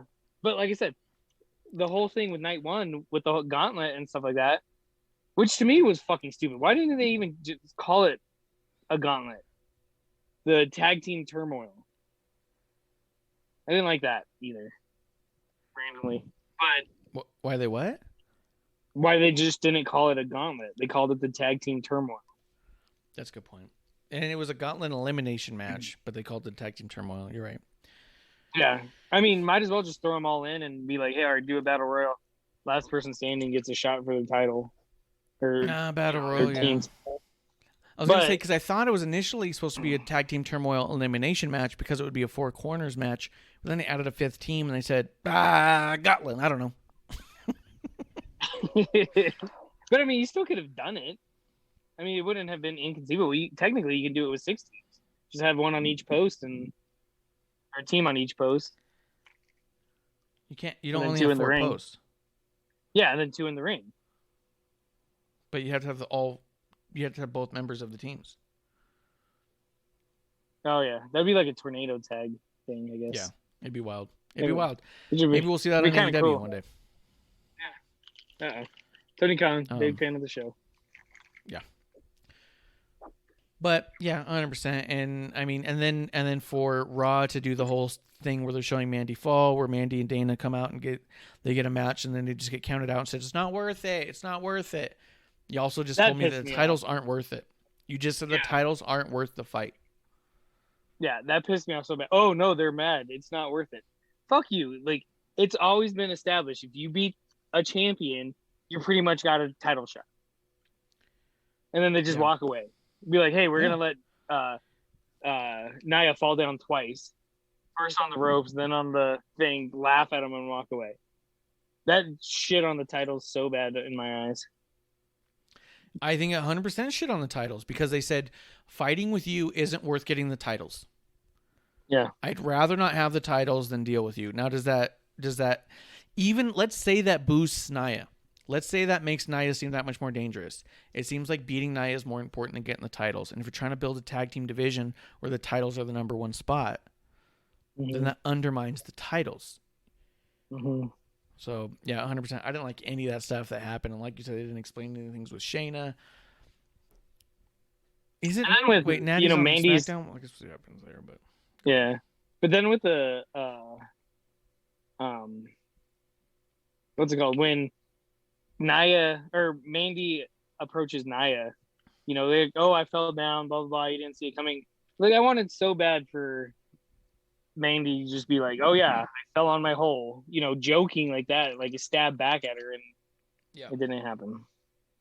Yeah. Especially since, they made her hole, such a big deal. Yeah. Her hole is a big, big deal. So yeah, I don't like any of that. And, I mean, that undermines that whole thing. So yeah, I don't like that. And it really put me in a downer because at the end of the day, like I said, night 2, as much as there were other matches that were good, none of them had such a high finish for me that made me go, I feel good again. All of them was like, okay, that was good. Or, okay, that was cool. And we'll get to that as we get to night 2. As far as night 1 goes, Cesaro versus Seth Rollins, I don't have a lot to say about this match personally other than it was great. The fans don't know how to count. I loved Cesaro spinning Seth Rollins on his shoulders once his arm was too hurt.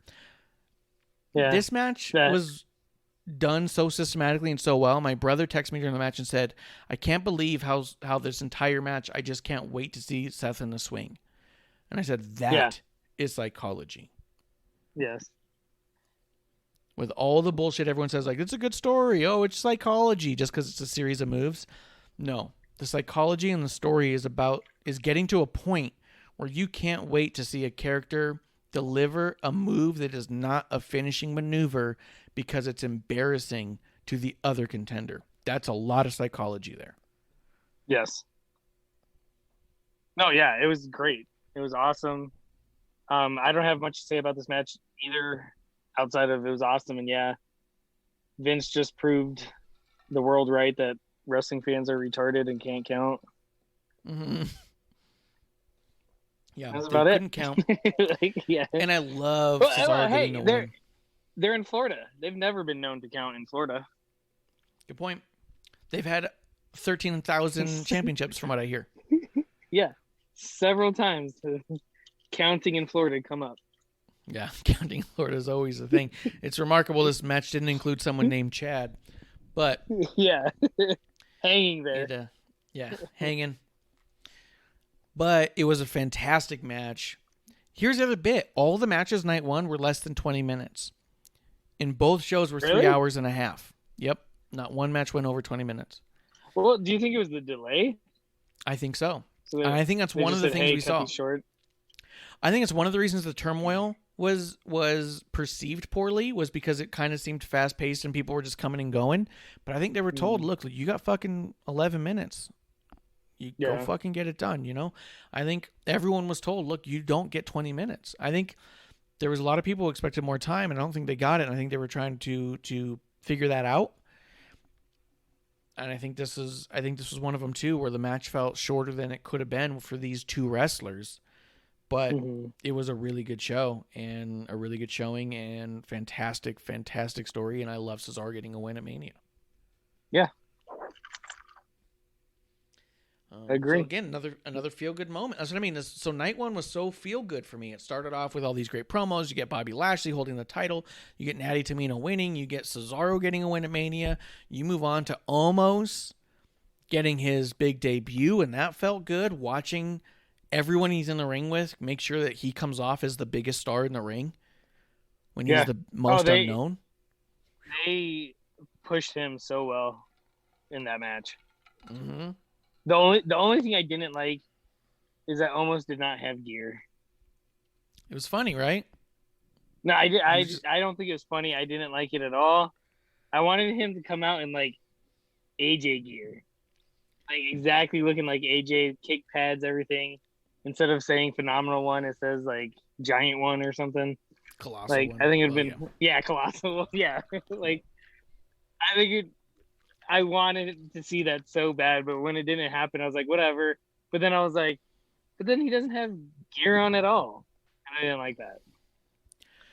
Yeah, at least the funny tank as top in and basketball hysterical. shorts. I meant like funny as in weird. Yeah, but it also sort of worked for him because he's like this guy who doesn't seem to see himself on the same level as the other wrestlers. He sees himself as different, which I think is interesting. And they could lean into that, and we'll see how it goes.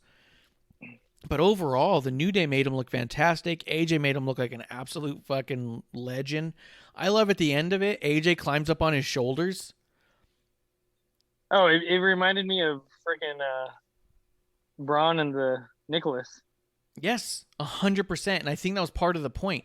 And when I saw that, I was like, that's how fucking good AJ is. He doesn't care if he looks silly if the other guy looks fucking incredible. Yeah. You know what I mean? Because he's there holding up the titles on almost his back, on his shoulders, like he's a child, because that's how proud he is of his giant, enormous tag team partner. I was like, this is amazing. AJ's that level of good, because it also doesn't damage AJ at all. No. But see, the other thing, real quick, going back to Omos's gear that bothered me, is Omos was a basketball player at South Florida. And they have a campus in Tampa. I don't know exactly where South Florida plays, but at least come out in, his old basketball shorts or something. Just to give a shout out to, the area. Kind of like what Big E did with the hunger for Tampa or whatever he said on his gear. But yeah, they have Feed Tampa. Feed Tampa, that's you know what I mean? Like, just something like, maybe they didn't want infringement rights or something, but at least the colors. South Florida's colors, you know what I mean? Yeah, maybe. It's but I don't know. But anyways, I'm done with gear talk. Yeah. We talked a lot about gear today. Yeah. Just get all fucking worked up about the gear. Well, I mean, Except Bishop for, talked about it before. Man. During the watch along at Rumble. The fashion show is when it's you. When you're on, we talk fashion. Hey, what's funny, that was supposed to be Clump's thing, remember? Yeah. That was supposed to be in Clump's corner. Yeah. Clump's closet or something like that. Yeah.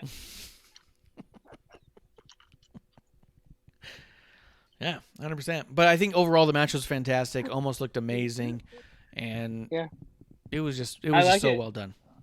I had no problem with the outcome. Everyone performed. I think it was to make Omos look like a big giant. They did. He looked great. It was. I liked it top to bottom. Yeah, 100%.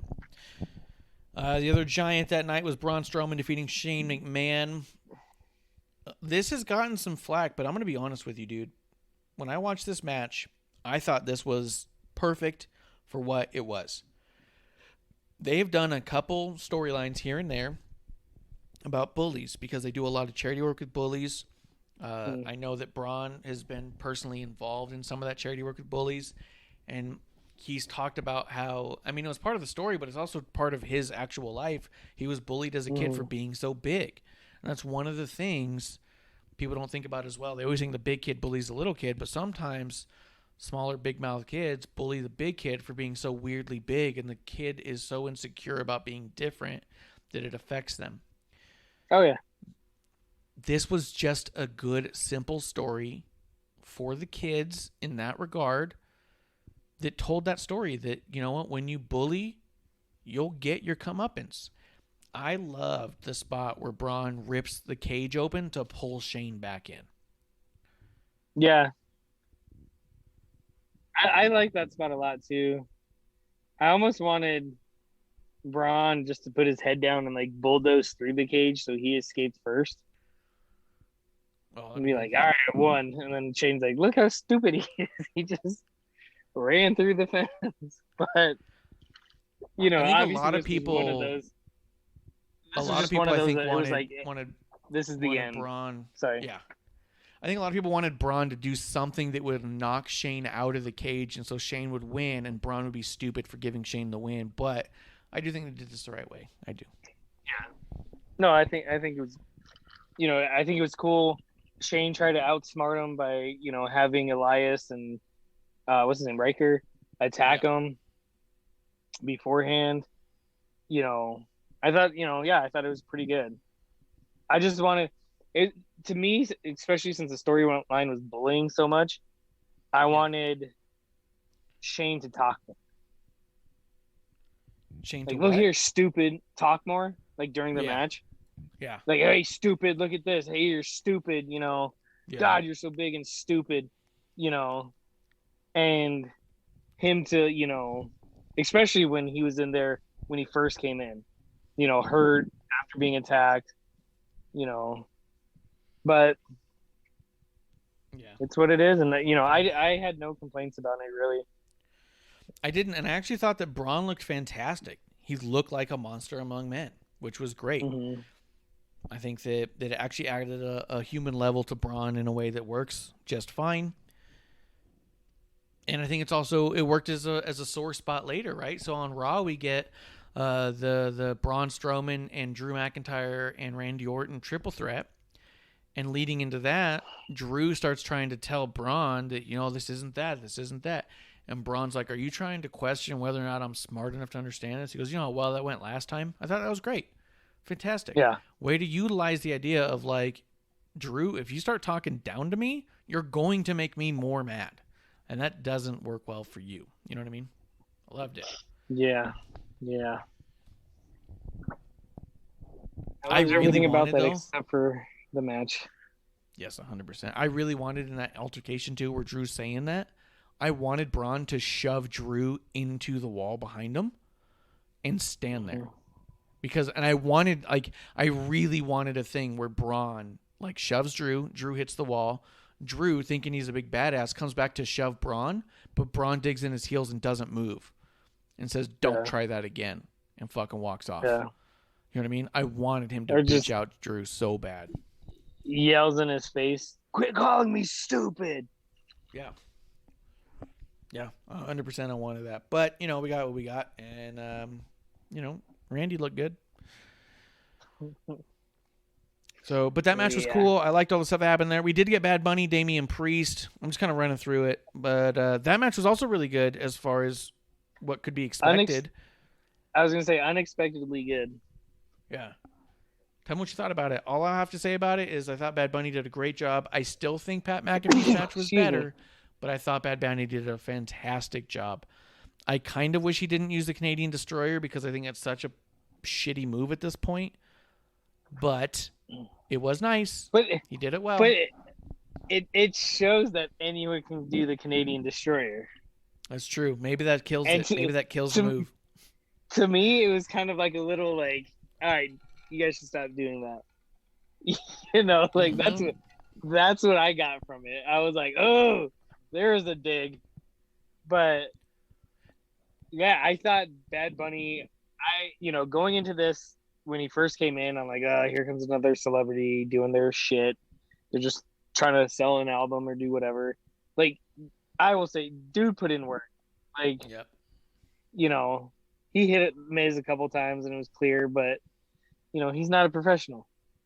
But I liked it. I thought it was great. I wasn't expecting much and I got a lot more out of it. But like you said, McAfee's match was better.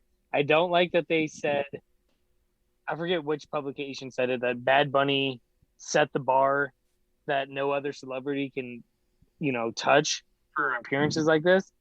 And unless they count McAfee as an athlete, which punters aren't, but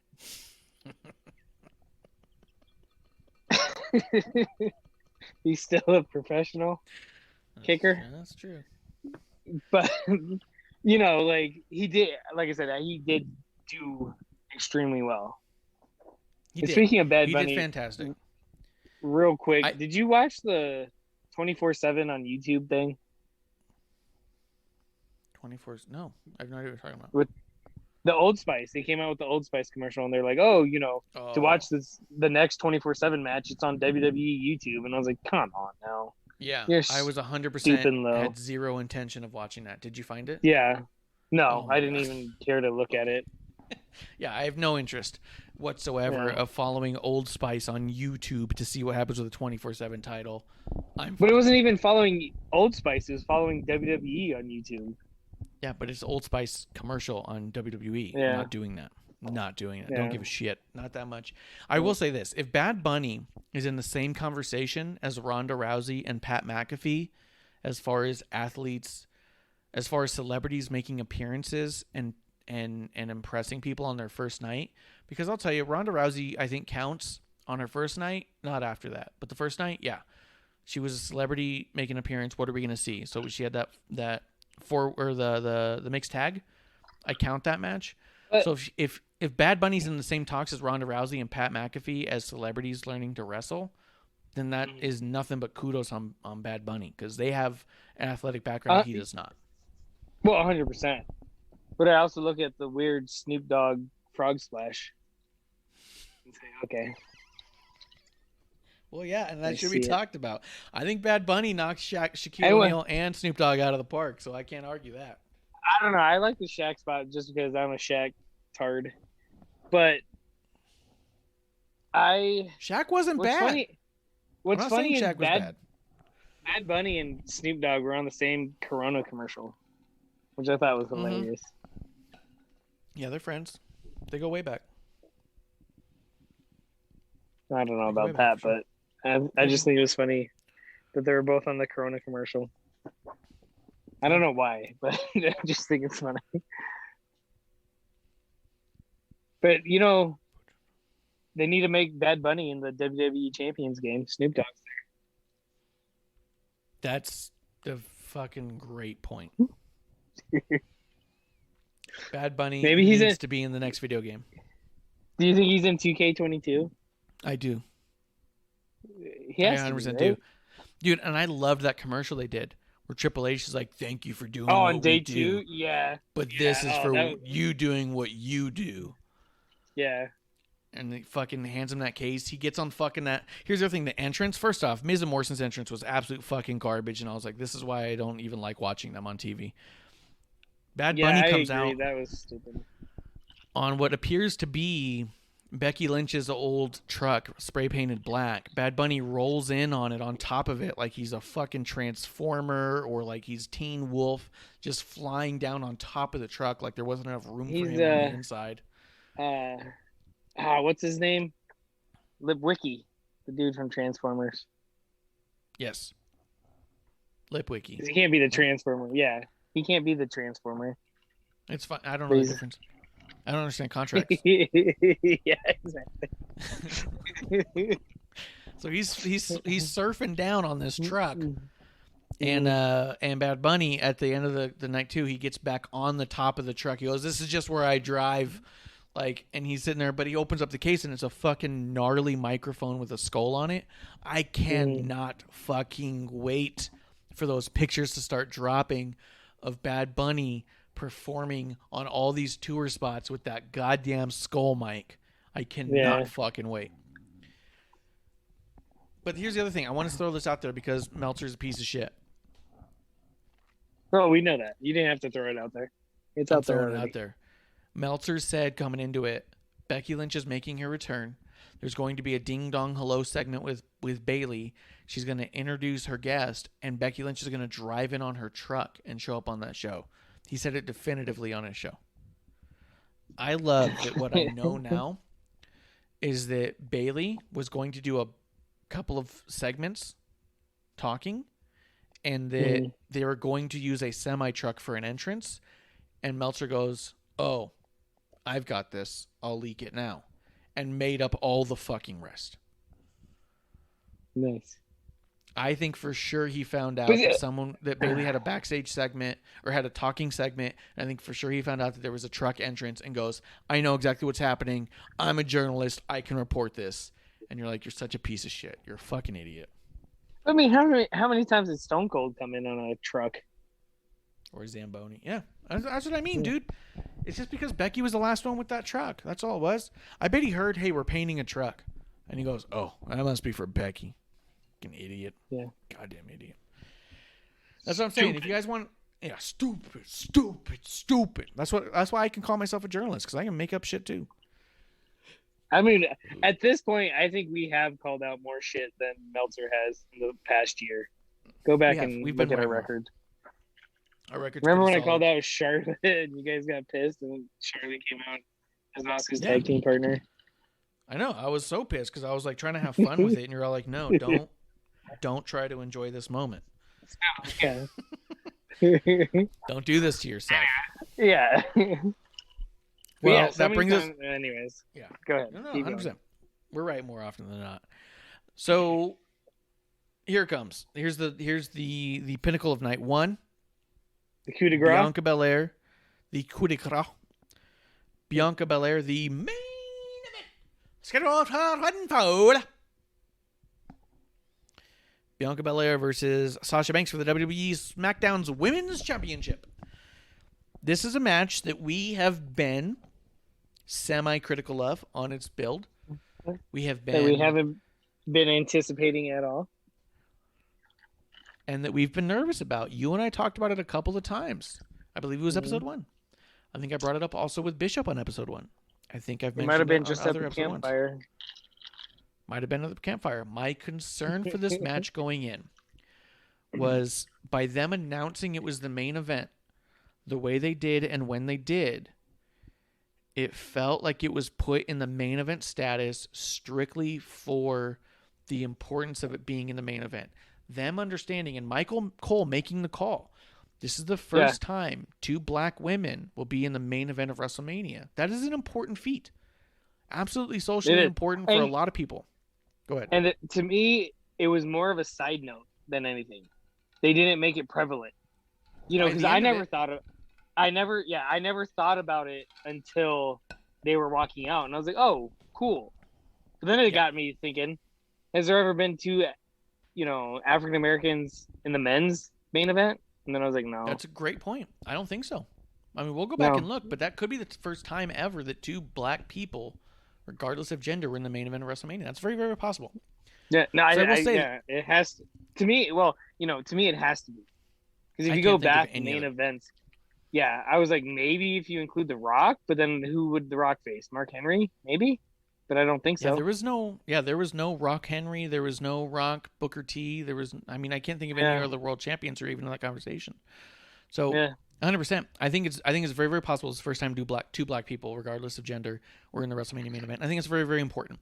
I think it's fantastic. I think it's exactly why this match should have been the main event all along. But like we've been saying leading up to it, that's a huge precedent to put on it without getting a story that leads you there. And leading into this match, I thought, as they said this is going to be the main event, my first reaction, to be honest and candid, was they should thank Becky Lynch.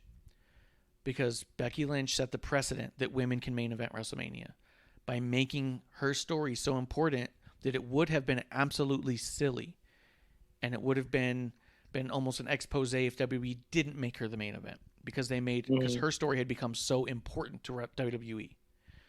Trailblazer. Setting that trailblazer for sure. By setting that precedent, I feel like it forces them to reflect on all the other stuff that's going on, right? I feel like that they were putting in the main event, regardless of the fact that the story was kind of flat going into it and really wonky getting there. Very. The story wasn't important, but the story in the ring was, which is really weird because we've always talked about how important it is to tell a story to make me care about the match. I can see good matches all I want. I want a story that makes me excited about that match. This was 100% the right call. I think there was a ton of pressure on them. My fear was that they wouldn't be able to deliver under that much pressure because we put too much on them as fans. They were saying before it started, this will be the greatest women's wrestling match that has ever happened. I was like, fuck. Yeah, when they were saying that, I'm like, that's like giving the amateur, like, hey, if you hit this full court shot, you won $50,000. It's like, yeah, way to put all the fucking pressure on them. Yeah, 100%. I was so nervous for that. So nervous. And as it started, it opens up. They do the announcement. Schedule for yeah. And Bianca starts to choke. And I don't mean this in. Big I don't mean time. like she's choking. Like she starts to choke. No, up. She starts to. Yeah, she's crying. She's choking up and crying. Yep. And as when I'm I saw watching that, sorry, go ahead. You go first. No, what'd you think? No, you tell me. What'd you think? I thought it was going to be a shit show after that. 100%. I was like, oh shit, get it together, do your job, do what got you here and stuff like that. And I was like, oh my god, I got a little nervous. I was like, oh shit, like, damn it, she's crumbling. You know, we talked about this, like you said, and I was like, god damn it, pull it together, you got this. And then, like, Sasha gives her a moment, which I thought was great. It shows the veteran leadership in Sasha, where she's just like, she takes a step back, because I think the bell rang, and she takes a step back, and she kind of just looks at her and, you know, just nonchalantly, like, kind of posing almost, and was like, all right, and then gives her, like, the rock fingers, like, you know, bring it. Yeah, and Bianca does the same thing, and then it was like, game time, and I was like, cool, emotions aside, natural, like, yeah, it was just like, all right, cool. And then after that, it was great. Dude, and it was 100% that for me. As I'm watching it, and this part's not in the watch along, we did watch along for night 2, but as I'm watching it, I see Bianca start to lose it. She starts doing like this kind of motion with her hands, like shaking her hands, shaking her shoulders. She starts like getting out there like, oh, and you can see she's about to lose it. You see it pans over to Sasha. Sasha makes eye contact with Bianca, and you see her chin start to quiver. And I was like, fuck. And I was like, this is an amazing moment if it works. And I was like, but I was like, Sasha, and I was like, do not fucking cry. If you cry, Sasha's gonna cry. If Sasha cries, I'm gonna cry. And then all of us are gonna be crying all night long. And none of this is gonna work out right if we are all crying. You know what I mean? So as I'm watching it, I literally can you imagine both of them were crying? Like, it would have been like, stop, guys. Right? This is Sasha big. This is great. Stop. But anyway, go ahead.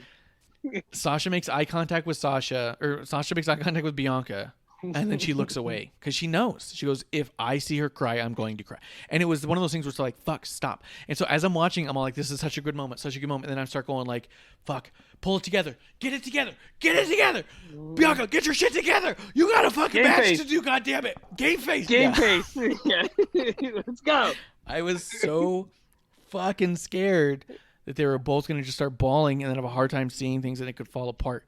But like you said, Sasha looks into the crowd, sucks it in, looks over at Bianca and says, fucking bring it. Bianca's still sort of not quite all there, says, no, you bring it. Sasha goes in, gets them in a lockup, pushes her into the corner and like fucking palms her face and then gets Bianca back on track. Put those tears back in there. Yeah. Fucking get it together. Yeah. Don't you make me cry. Yeah. Get it together. Well, that's just it. I've listened to a ton of podcast reviews and they all talk about the slap. I watched it back 4 times the beginning of this match. There's no slap. They all talk about how Sasha slapped Bianca to get her back. In the match? In this? Yeah. I thought you meant like what was it, 2 weeks before when Sasha slapped her? No, everyone's There's saying no fucking that slap. no slap. I've heard everyone reporting that, talking about it. Mike Manseri, Mark Madden, Sam Roberts. Fuck, I forget the other one I listened to that was reviewing it. But a lot of people have been reviewing this Meltzer. show. You're a big Meltzer Probably fan. Meltzer. Probably Meltzer. They've all said that as Bianca starts to choke or starts to cry, that Sasha slaps Bianca and how it's a beautiful moment. I think it was Busted Open. It was a beautiful moment where Sasha slaps Bianca and gets her head back in the game and becomes the ring general for the night. And they said it was an amazing heel moment. But it's also never happened. It didn't happen. It just flat out didn't happen, dude. It's what do they call it? The Mandela effect. Mm-hmm. That everyone swears that this happened, but I didn't see a slap. I was there, joking it's around not there now. Yeah, if I was joking around about the, you see in movies like, hey, get it together, man. Back. But I don't know. You fell asleep. So I didn't know like I what's said. going on. Want to take a look at it? Kev, we don't have any video for you, just so you know. No, it's all right. This is K. I don't have pants on, so. I mean, you just find the picture, that drawing of him, and put it up. But let's see. So producer's awake now and found out you didn't have video, and now we're in trouble. So 100%, it didn't happen. There was no slap. But also, Sasha did get it together for Bianca. The way that Sasha composed herself and looked at Bianca like, we got work to do. Grim Reaper says, hello. He came in. Cheers to Grim Reaper. He does say, I started tearing up too. Glad Sasha got mean right away. 100%. Sasha got Bianca back on track. And I thought this match, with as much pressure was on it, with as much expectation as was there, they fucking did it, dude. They did. Absolutely. Yeah. Go ahead. I tip my hat. They delivered. I tip my hat to both of them. We were very skeptical. Damn it! I needed a bottle of Old Crow because I would be drinking Crow right now. Yeah, I would gladly take a shot of Old Crow. I would not be glad to take it, but I will choke it down and drink it. But they did it. They performed. They did what got them to the dance, as the saying goes. And they did what they were supposed to do, to put on a good match. Went back and forth, and it was great. I liked it. I loved it. The outcome, kind of, a little iffy on it, but as one of my buddies said, like, hey, they've been pushing Bianca, like, it was gonna go to her, and I was like, yeah, I felt it, but I also felt like Sasha needed a WrestleMania like defense. Okay, so we'll get right there. Similar to the night 2 match, but like you said, we'll get there. We'll get there in just a second. I'm gonna say this though. They fucking did it. They delivered. They put on a match that will be talked about. This, I think, will go down as a top 5 women's wrestling match of all time. I really do. I don't know if it's number 1. I've heard a lot of people say it's number 1. They say it's better than Sasha Bayley, Brooklyn. I also think that Sasha Bayley, Brooklyn, for whatever reason, I don't know why, but Sasha Bayley after that one, I want to say it was called Rival, where it was the Iron Woman match, I feel was equally as good, and people don't talk about. But I've watched both those matches over and over again and thought, this is such fucking incredible storytelling. That's not to say that this one wasn't, but I feel like it's in the same conversation as both of those 2 matches, which is why I can't say it's better than. Yeah, but it's one of those things where it's like, it's up there. It's definitely top tier. It's great, but people like to ride the feel-good moment and immediately crown it as something. Right, and I think that's part of what's going on here. Yeah, putting it as number 1, it's like, hold on, guys. Like, it was great. I loved it, especially after that beginning. But, hey, let's pump our brakes and let Captain Reality sit in for a second. Well, and just see how it plays out in general. I rewatched it today, and I still think it definitely is in top 5 conversation. I definitely do. I don't know if I put it at number 1. I don't. But I definitely don't put it in a bottom of a 10. You know what I mean? It's definitely up there. It's definitely in the talks of, is this the best? It's one you put on the table and say, let's talk about it. Let's find out. As far as moments, go ahead. I would say I would say top 3. Yeah. In my book right now. Top 3, yeah, 100%. Number 1, I'm not feeling it right now, but like I said, I also don't want to just ride the emotion and be like, "Yep, number 1, there it is." Right. We did it again. You do hear that a lot after like almost every match. It's like, well, that was match of the year. Well, this was match of the year. Well, this is the greatest match of all time. You hear that a lot. So you do want it to settle. Give it a moment to settle, reflect, and I get that. But I agree with you. I wouldn't argue someone who says it's their top 1. I wouldn't say, well, you're dead ass wrong. I would say, well, maybe. You know what I mean? 100%. If you have a diehard Bianca fan and they're like, hey, this is the best match she's put on, hey, I'm not arguing that at all. For sure. If Bianca's, 9 of your top 10 women matches of all time, yeah, I could see this being your number 1. But, like I said, I'm not going to take it away from anyone. But, in mine right now, it's top 3. And it was great. I loved it. Yeah. And it says something because I've been a fan of wrestling for a long time. That's true. That's true. You're one of them old-timey fans. But I agree. Old school. I think this is easily, I think it's without question top 5 greatest women's matches of all time. Mm-hmm. I think if someone says it's to them number 1, I couldn't argue that it doesn't deserve to be there. I think if you ask me to objectively look at every women's match that I've put in the top 5 and say which one is number 1, it might be a hard conversation to have just in general. If I had to put top 5 in order of top 5, that's going to be a lot more difficult than saying, well, it's these top 5. You know what I mean? Like, it's easy to go, these 5 matches are the greatest 5. Yeah, these 5 are my 5, not in any order. I don't want to do that because I don't want to shit on anyone that I really shouldn't be. And right. A lot of it is personal feelings about the match. The big importance thing of this match, I think, couldn't be understated. I think to anyone who identifies themselves with Sasha or Bianca, I wouldn't even try to tell them I don't know if it's number 1. If they said this is the greatest wrestling women's match, 100%. And if you identified with them, absolutely. Yeah, and like I said, on a personal level, I wouldn't argue with them. I'd be like, hey, it's great. I'm not arguing with it. You do you type of thing. But a big one that comes to mind personally with us, especially you, was Becky winning at Rumble. A lot of people were like, oh yeah, well, Becky won. But it was like, wait a second, you weren't there. You didn't feel it. You weren't, the electricity, like The Rock says, was there. Like, it was, like, I don't want to say it once in a lifetime, but it was like, holy shit, like. Yeah, I've never felt it before. Yeah. Yeah, 100%. And that's what I mean. Like, I think this is what makes a testament to how great it is with something that had that much pressure on it. They absolutely were a diamond, because it wouldn't have taken much for it to fall apart and have everyone say, why was this the main event? And they held it together throughout the whole thing. They told an amazing story. Here's the one thing I've heard people shit on, and I want you and me to shit on them together, collectively. No, wait. Like a discharge. Hold on. Let me get my shitting pants ready. Let me pull down to my ankles. All right. Yeah, pull it down. Go ahead. People were saying Bianca using her hair as a whip at the end was a heel move.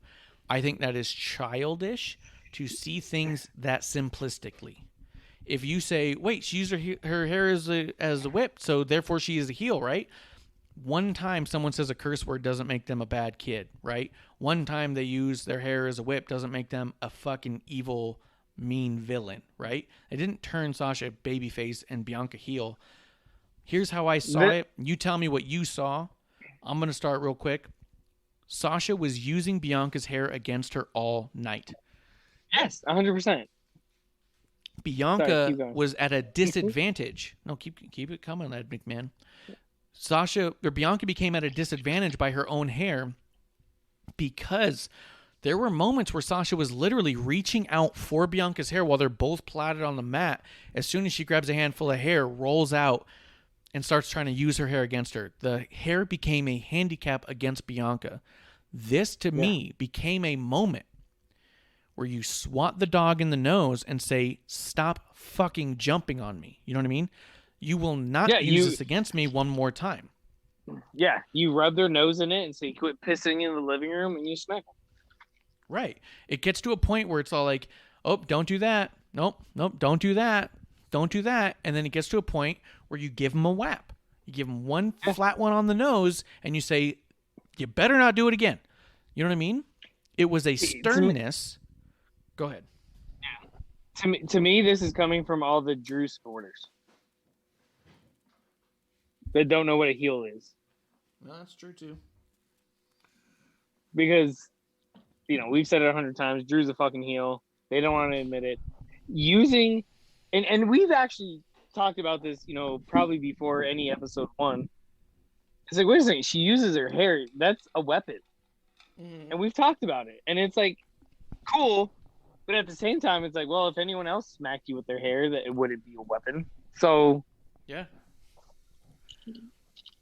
tomato type of thing. But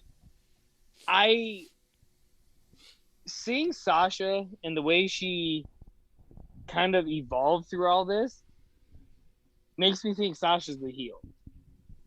Yeah, 100%. And the way she came out, even the way she dressed. Talking about gear once again, because that's what I do, because I'm a fashionista. Yep. Fashionista. Yeah, exactly.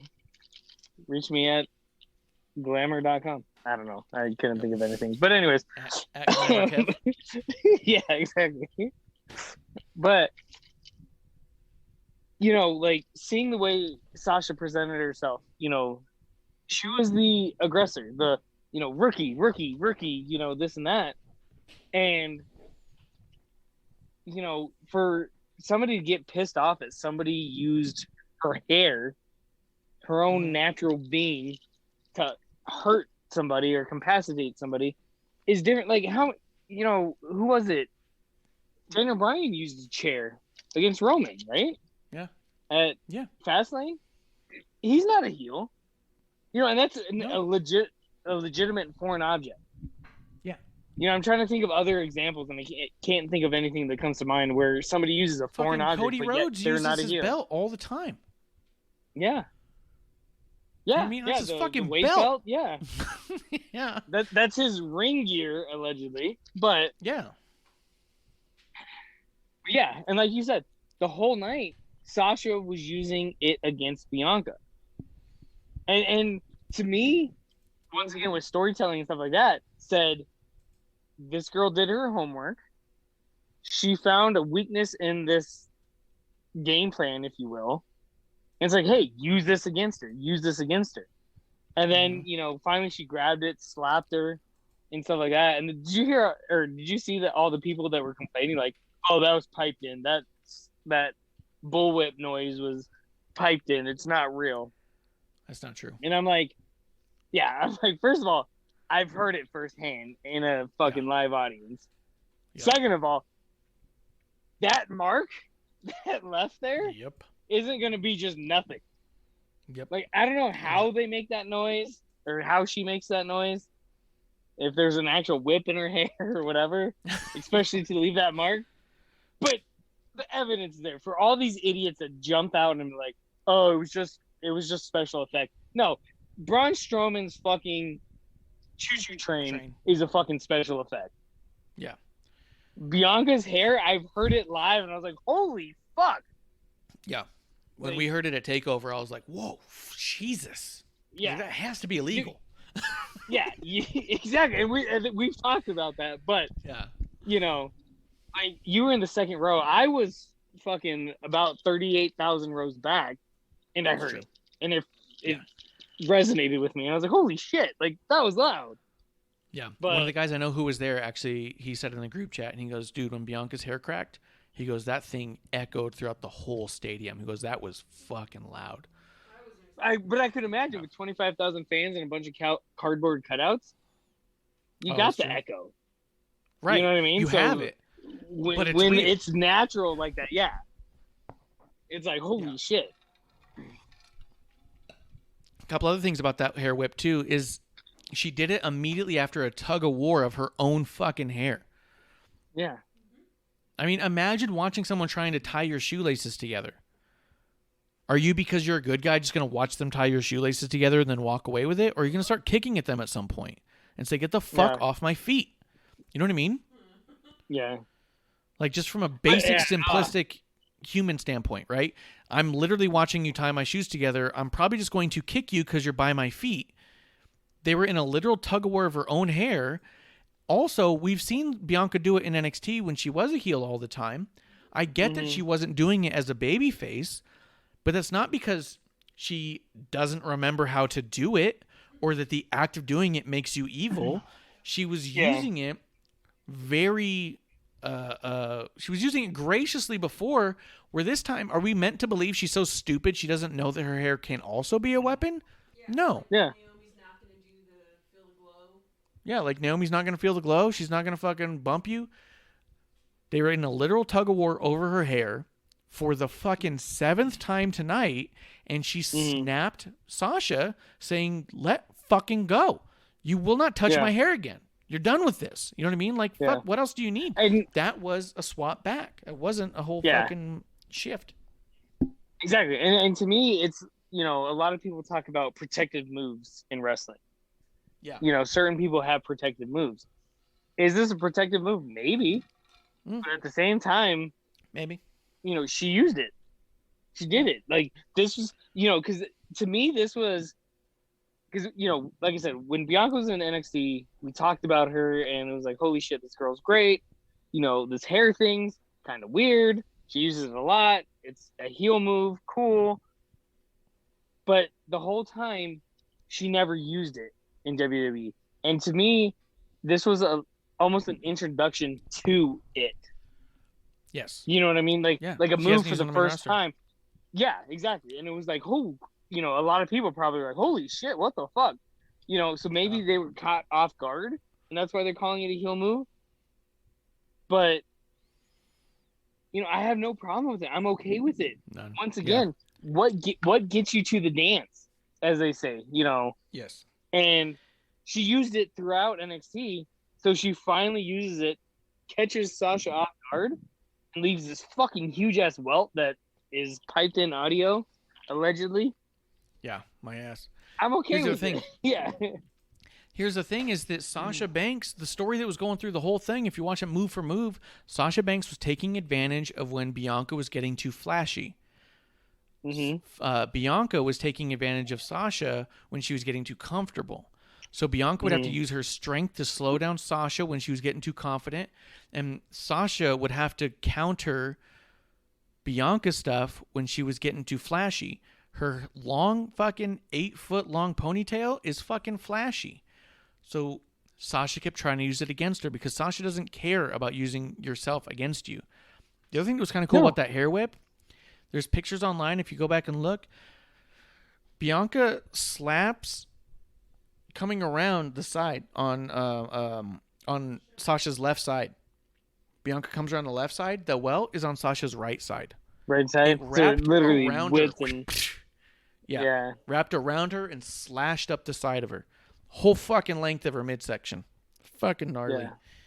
And I'm sure Sasha was like, when you whip me, you better fucking crack it. You know what I mean? I'm not going out there to get a little fucking hair in my face. Crack it good. Yeah, you better fucking crack it and people better see it.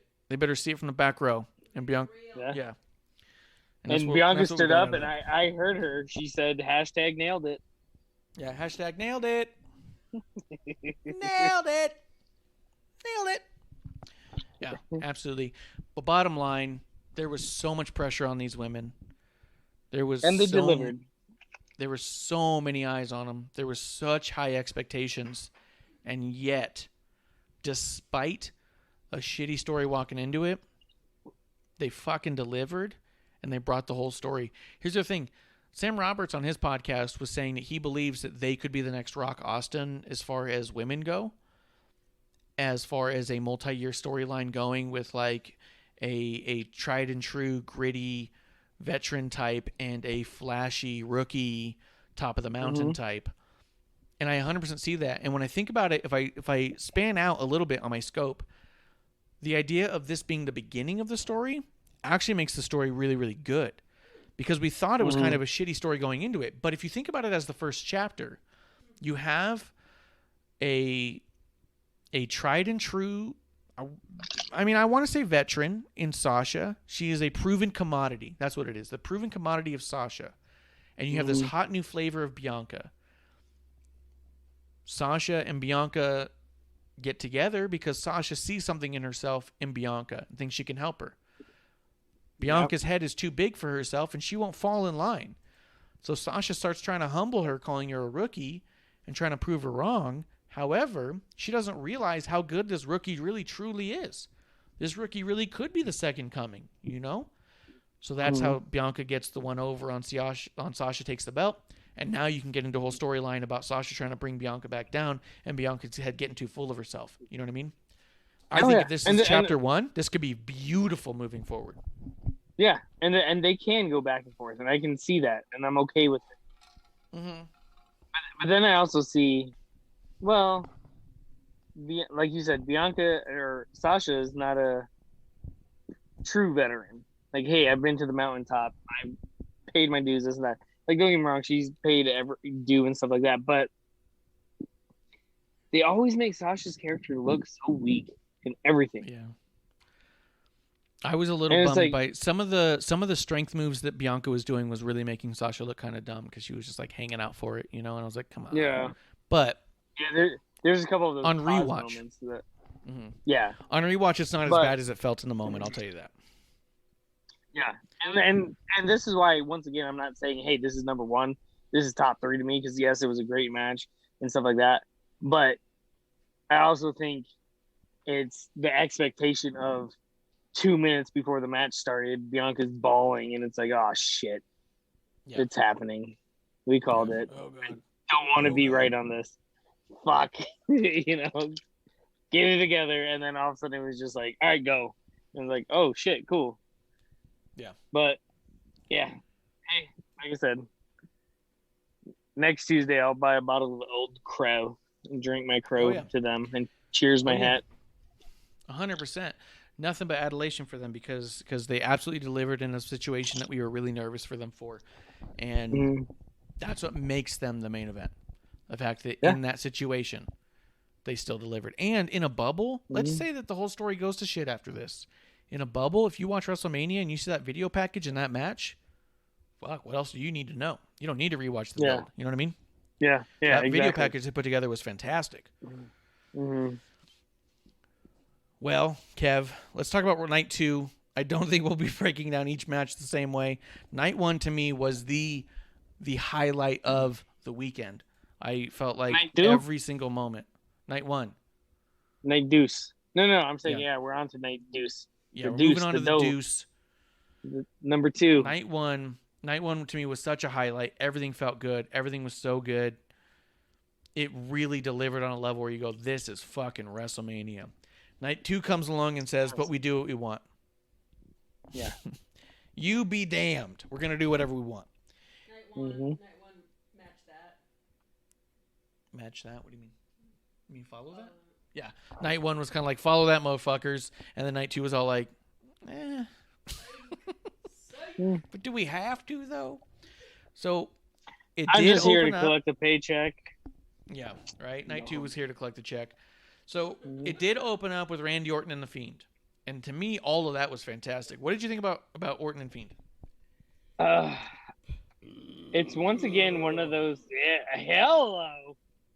I don't know. It was once again, all right. Both ends or just one end? It's hard to tell. I'll tell you post show when I stand up. Yeah, I'll let you know. Anyway, like I see the criticism, but people were like shitting on it hard time, and I'm like, wait a second. You know, it was, to me, this was one of those, like I said, WWE not wanting to pay the $25,000 that DraftKings or whoever the fuck the bet thing was. And it was like, hey, no one has Randy beating The Fiend. Yeah. And, you know, the big freaking Jack in the Box, I'm like, all right, cool. People make their entrance. The only thing I didn't like was the transforming in that weird walkway thing. Okay. Where he's like, he's not melted anymore. I didn't like that. Because if you do that, that's how he's supposed to get to the ring. I was I thought that was him walking out to the ring, and I was okay with that. Yeah. And then it was the Jack in the Box thing after that, and I was like, well, that's weird. So I thought the order in which that kind of happened was a little weird for sure. Yeah. And that's like I said, that's where I can see where it's like, wait a second, like I thought that was him walking out to the ring. All of a sudden he's gonna pop up and he's the normal Fiend. Cool. I didn't think he was gonna pop up through a Jack in the Box that Alexa apparently set up, did their thing. But whatever, normal Fiend's back, cool. He's indestructible. The whole Alexa thing, where she starts bleeding through her crown, the Black Abyss or whatever the hell they want to call it, yeah. Yeah. Oh, you made me ink. Is it from Finding Nemo? Yeah. Yeah. I thought it was weird, but it was like, to me, and somebody else said it on a thing I saw that was like, hey, she's transforming into Sister Abigail, which I'm like, cool, this is what we kind of expected.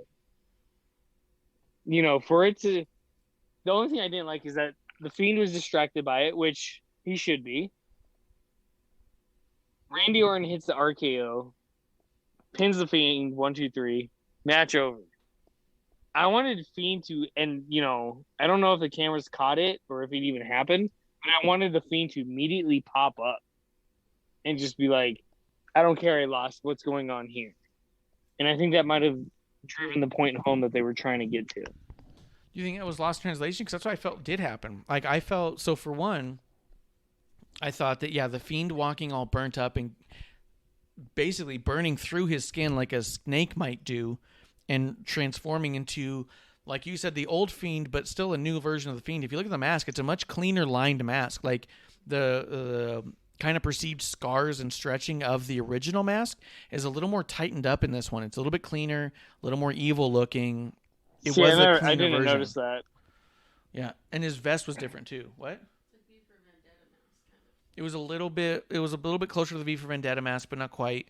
Guy Fawkes, but it was. See, I wanted. Was,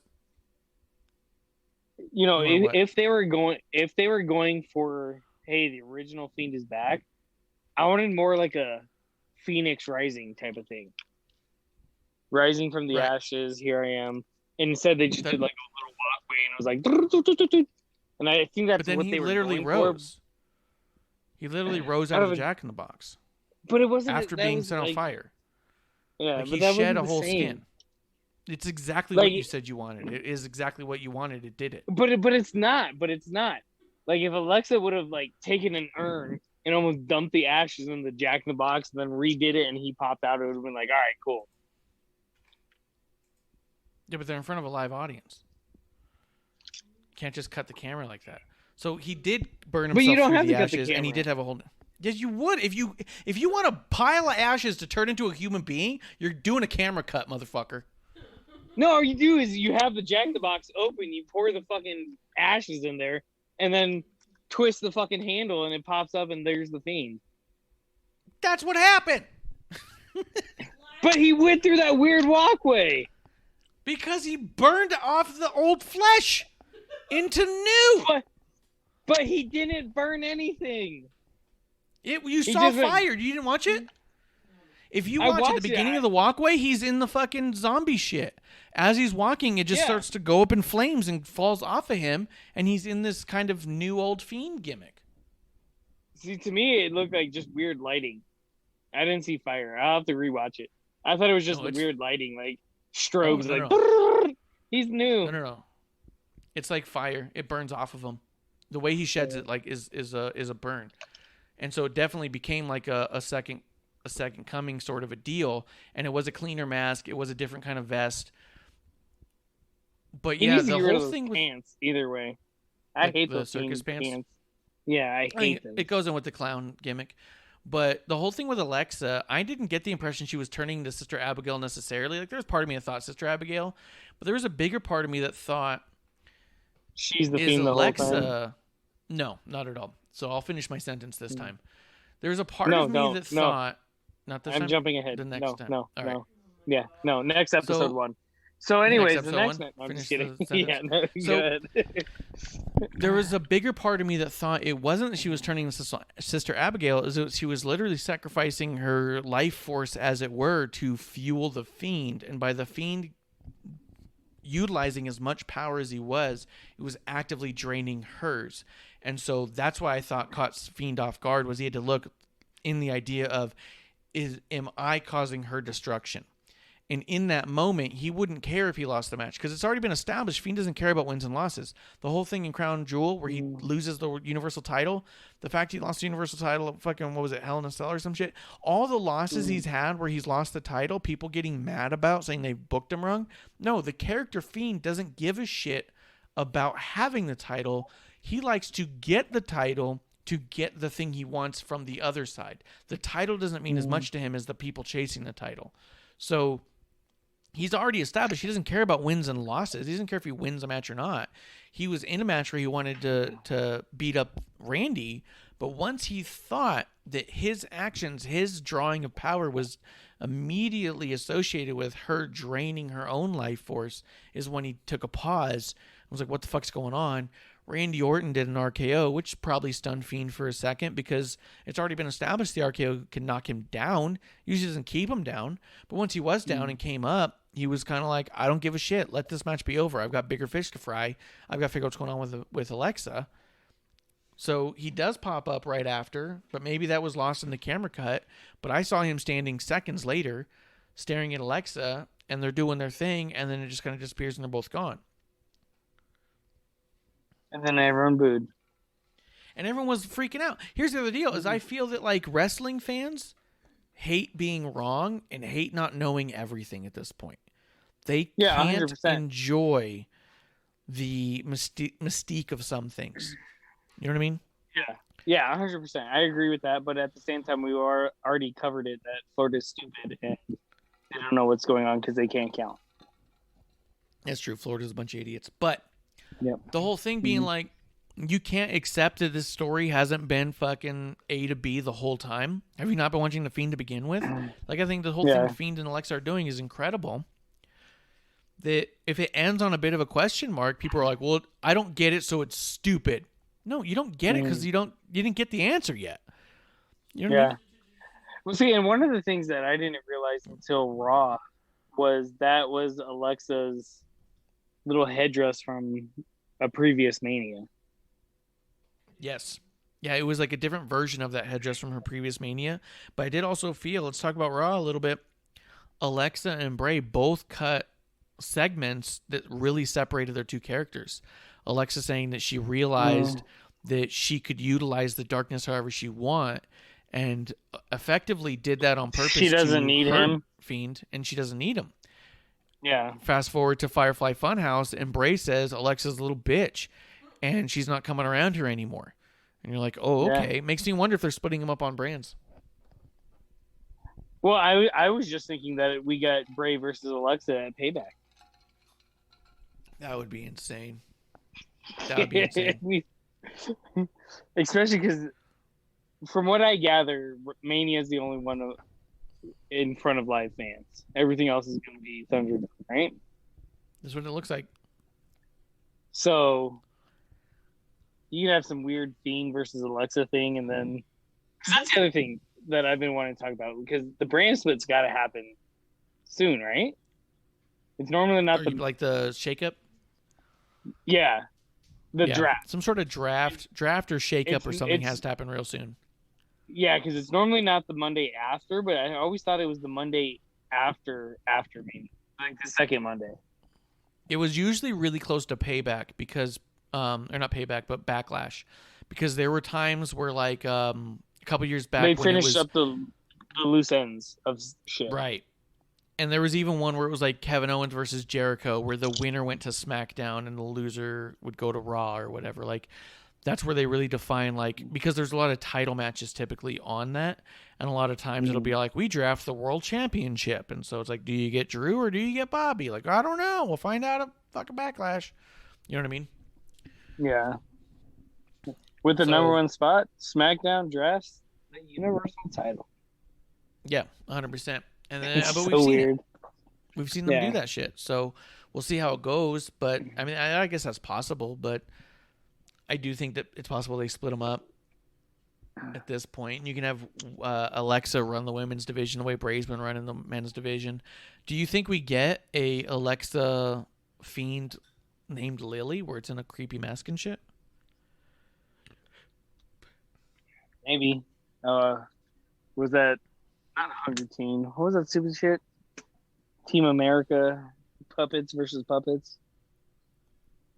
No, not that. I mean, she had that puppet named Lily, but do you think she does her own version that's a similar mask to that Lily? Because that puppet was fucking crazy, that doll. Yeah, and then it moved all of a sudden, and I was like, oh. It fucking talked. I didn't like that one bit. Its teeth were made out of little skulls. I'm fucking happy about it, I'll be honest. Yeah. I even tweeted out, like, I would not blame Ryan Cabrera if he does not watch what Alexa Bliss does. I am fucking terrified. And then he posted pictures of himself backstage with her, all like, she's my everything. And I was like, right! I was about to bring this up because we've talked about this on the show several times. Ryan Cabrera might be into that kind of shit. At this point, I think he definitely has a dungeon and leather. I think, yeah. He's like, yeah, there's babe, no way. Yeah. Yeah. Hey, can you spit oil in my face? Black, yeah. Yeah. Yeah, at this point, it's hard to argue. No, but there's some weird ass shit out there, and and he posted a picture of her on top of the Jack in the Box with the black just pouring down her face, and he has like a caption on it says like, you're still cute in everything you do, and I was all like, fucking get out of there. Yeah. No, 100%. He's in that shit. Yeah, he's got to be into it. Yeah. But good I mean, for him. overall, I mean, whatever floats your boat, bro. Go ahead. For sure, dude. For sure. But overall, I thought his entrance was incredible. I thought Alexa's interference was fantastic. I love that they utilized this to separate the two. I thought Randy winning or losing was almost irrelevant, but I thought that Randy getting the win is fine. Well, I think that opens them up to do another match later on down the line if it ever comes up. But I thought all of it was absolutely fine. See, to me, this is where you get the fuck this moment. Excuse me. Randy getting the win, I don't think helps Randy any, even though it put him in the main event of Raw. Mm-hmm. Bray losing this, to me, kind of hurts the Fiend, but if he's super distracted, I can understand it. But see, I really this felt is like where that no one winning or losing would make an impact on either character. Whether Randy lost or won, it wouldn't matter. Whether Fiend lost or won, it really wouldn't matter. Fiend doesn't care about losses and wins. He cares about revenge. No, he doesn't. But see, this is where I think you get the fuck this moment, kind of like what we had on Raw with the women's tag titles. And Randy's like, I can go to the depths of hell, this and that. And all of a sudden he looks and he's like, whoa, that's too deep for me. Fuck this. I'm out. And he just walks away. Well, yeah. I mean, it definitely set the tone of all like, what the fuck is going on here? But I wasn't upset about it at all. And I also felt like they left it with a question mark on purpose. And I wasn't like, well, this is stupid because I don't get it. I go, oh, this is crazy because they're not explaining it yet. I can't wait to see how they walk out of this one. But other people were all like, I don't get it. Must be dumb. Because I'm the smartest ever. Stupid. But dude, can you imagine? Nothing smarter than me. But can you imagine if they would have ended, instead of an RKO putting the Fiend down, Alexa does that thing and shit's dripping down her face. She jumps off the Jack in the Box and gives the Fiend the Sister Abigail. And then Randy gets the pin. That, or she could have done a Twisted Bliss off the top. Off that thing. That'd have been It would have been hard to see with all that oil in her face. Yeah, but she's just got to get in the air. He's the one responsible for catching her. Yeah. And Bray could. I trust that. That actually would have been a fantastic finish because that was my biggest confusion about the thing. It was like, did Alexa help or hurt? You know what I mean? Yeah. Like, yes, he got the loss, but was it to save Alexa or did Alexa do that to give him the loss? Like, it was really hard to tell that bit. So I'll give you that. But then I wasn't all like, this is stupid. I don't get it. Monday came in and explained it, and I was like, perfect. Yeah. But then Monday, like I said, I think if Alexa would have came off and gave Bray the Sister Abigail, and then Randy looks around like, okay, pins him real quick. I think that would have been big, especially since they're separating the characters as of right now. I think that I really truly think that if she had stood on the top of that thing, does like the fist thing where she has the fingers out and that makes the fist, and then did the twisted bliss and ran and Fiend took it and fell down, and she rolled over, looks at Randy, who like looks at her and then jumps on the pin, gets the pin and rolls out, and then she just stands there and the lights go out and they both disappear. Like that would have been big. I think more so than the Sister Abigail. I think it would be tougher, to be honest, also physically. It'd be tougher for her to put Bray in the Sister Abigail than to do the Twisted Bliss and have Bray catch her. You know? Well, and I think it'd be more impressive. With the Twisted, or with the Sister Abigail, I think the Fiend would have been submissive, like he was with being distracted. That's true. That's true. But I thought it was great. I loved all that. I liked the explanation on Monday, and I'm excited to see what they do with the two characters. I've seen a lot of people say that they think this completely ruins Alexa and Bray, and that Bray ruins every character he's around. And all I can think is, what the fuck do you watch? Because that's not what I see at all. They're Drew fans, clearly. Yeah. Everyone I disagree from now on is a Drew fan. That's a good point. Drew fan. There was a cool spot in there where the Fiend puts his hands up to his mouth and goes out and goes, yeah, yeah, yeah, in tribute to Brody Lee, which was really nice. That was cool to see. But you're right. It did set the tone of a what the fuck, because right after that was Nia Jax and Shayna Baszler beating Natty and Tamina, which had a bigger what the fuck in my mind. Really fucking oily discharged in my cereal. Those not... What? Big old turd. Yeah, it was a fat-ass turd right there in my goddamn Cheerios.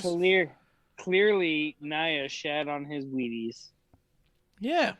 My Wheaties are Sheeties now. Yeah. You know what I mean? It's I fucking bogus. Never mind. Yeah. Lucky Sharts, you know? Like, fucking get out of here with that. But...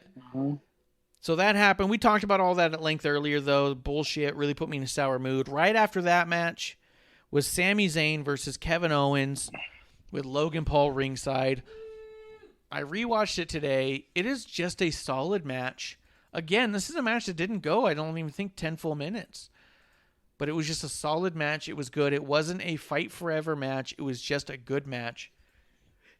And it was feel good, and just the idea of Kevin and Sami have been getting told for over 15 years before they even made it to the WWE that they would never be the type of wrestlers who would be at WrestleMania. Not only did they make it, but they made it together in a one-on-one match. And, I mean, what's more feel good than that? Two guys who've been told for decades that you will never be there, and then being there. Like, yeah. So it was amazing to me to see Paul that. Was there. Yeah, Logan Paul had to jump in, do his thing. But he got a stunner for his efforts, and he was kind of funny when he was all like, it hurts real bad. Why would he do that? No, it's funny, but... I mean, I like that part because... It was good. Yeah, I like that part, the stunner to Logan Paul. But, yeah, outside of just Sami versus KO, I liked it. Yeah, I mean, you've got nothing else to add on that. I'll roll through. Sheamus versus Matt Riddle. Again, was just a good match with a good ending. I did like Sheamus winning. And Sheamus getting that bro kick right in the mouth of Riddle right as he's flipping was so perfectly timed. Yeah. Not only was it perfectly timed, but it was so great that after he gets the win, the camera cuts over to Matt Riddle, who sits up and coughs up this just giant wad of blood. Yeah, he's so purposely gnarly. Like... Yeah. Like... You know, dude, I like Riddle. Riddle's badass, and I like him riding his scooter down there inside. I love it. You're an idiot. But I'm an idiot? Yeah. You guys were the same ones cheering fucking Billy Kay holding up a fucking sheet so Carmella can dance behind it. Yeah, that was brilliant. No. Riding his scooter down. He had the brakes on and everything. So good. Even on Monday. After he got his fucking chonklers knocked off by Bobby, and they were just left there, I thought that was great. Dude, let's talk about that. Oh, so say what you want to say about the Sheamus match, and then let's talk about that match actually real quick too. With the Sheamus and Riddle, I loved it. It was like hard hitting, strong style, if you will, and it was great. I liked it. The outcome, I like both guys a lot, so I didn't truly care who won. I thought, as much as I like Riddle, I think he brought down the U.S. title a bit. So him handing it over to Sheamus, I'm okay with. Yeah, I'm totally fine with Sheamus having it. I think And Sheamus wait, is so good. Go ahead. real quick, I don't want to say Riddle brought down the U.S. title, but the way that they presented the U.S. title was brought down under Riddle. Kind of like with Asuka. The Raw Women's title has been brought down under Asuka, but it wasn't because Asuka did that. True. I'll give you that for sure. So I'm really excited to see Sheamus get that win, get that title. I really love it. I think Sheamus is fantastic. And I think anytime somebody's in the ring with Sheamus, it's going to be a goddamn fight, and it looks that way. Yeah. So what I thought was gnarly is the amount of people who said, well, Riddle should lose because he should be in the world title picture. We saw that over and over again. And the idea that Riddle lost it and then has a world title match the next night and just gets the absolute fucking shit beat out of him. As Bishop from Terrible Wrestling Takes would say, just catches a straight up ass whooping. Just a Delaware style ass whooping, because he probably doesn't know what a Brooklyn ass whooping looks like. Just throwing that out there. But just an ass whooping. Matt Riddle looked like a fucking putz on Monday Night Raw. Is that just me? No, he did. Like Bobby did his crazy. thing, and yeah, well, they have to push over Bobby to make Drew look good at Payback. Yeah, but why'd you got to do Matt Riddle like this right now? But I don't know. I mean, maybe. But so I thought it was really funny to me because I'm all like, I don't see Matt Riddle in the world title picture. A lot of people be like, he should be in the world title picture. And then he shows up there and just gets fucking kicked so fucking hard in the nads that it's all like, ooh, gross. It's kind of what it was like watching a fail video where you just go like, oh, God, dude, come back when you have some training. Like, that it felt skateboard bad. went straight up the deep end. Yeah, exactly. Yeah. And then during that whole thing, Sheamus has an interview with Bob Odenkirk and looks like a goddamn star. I was like, fuck, who did Matt Riddle piss the fuck off? Someone is done with him. Yeah. But I don't know. Anything you want to say about Bobby Lashley versus Riddle? No. Besides, it made Bobby look great, and I'm curious to see where Riddle goes from here. But I think he's got the charisma just to do whatever. I think that, yeah, I mean, I think once the bell rings, I'm super invested in a Riddle match. I think getting to the bell is tough for me. And like, I'm not a big like stoner, humor fan, but Riddle does make me laugh. So I'm like, all right, cool, whatever. I see it. But I also want just a Riddle shirt that's not the Bro Stallion or whatever. I don't mind the horse, but I hear you. I get you on that too. Let's see. Let's keep it moving. Apollo Crews won the Intercontinental Championship against Big E. This is one, dude, that, you know what? Because I did this one in a watch-along and I said it there, I want to know first off, what did you think of this match? I thought it was a good match. I was truthfully shocked by the outcome. And like I said, just because WWE is doing this bullshit betting crap, like, oh, guess all the matches get $25,000. Like, I think this was one of those, like, hey, no one's going to predict this and Bobby beating McIntyre and Randy beating Fiend. Yeah, I think they were trying to hold on to that $25K for sure. It was funny while it was happening. Producer was all like, should we jump in on that right now? And I was like, I think it's fine to sit out this time. We'll see how it goes on the next one. And so it's funny as we watch it, be like, yeah, you couldn't call any of this shit. But 100%, I felt this match was incredibly slow going. I thought it had a really hard time getting its footing. I thought they started out with kendo sticks, and then they looked like they were slapping each other with towels. They didn't look like they were trying to hurt each other for quite some time. It was probably 5 or 6 minutes in before I even thought, okay, now they're hitting each other. And then it was only a minute after that that Dabba-Kato comes in and just beats the shit out of Big E. And I thought, what happened here? Because I know both these guys can go. I know both these guys aren't afraid to get hurt. Why did it look like they were trying not to touch each other? It looked like a slap fight for so long, and I know both these guys are capable of so much more because I've seen them both in matches with each other that were so much more. You know? And so this one was a huge letdown moment. for me. This is, no, 100%. Like, this is Mania. This is, you go balls to the wall. Like, even with Dabba-Kato coming in, like, it's whatever, but you lead up to that. And it, like you said, it was like that stupid who can hit the other person the softest. Yes, this was two Orange Cassidy's going at it, and I didn't understand how. Because you had two people who were Orange fucking... Cassidy. Yeah, right?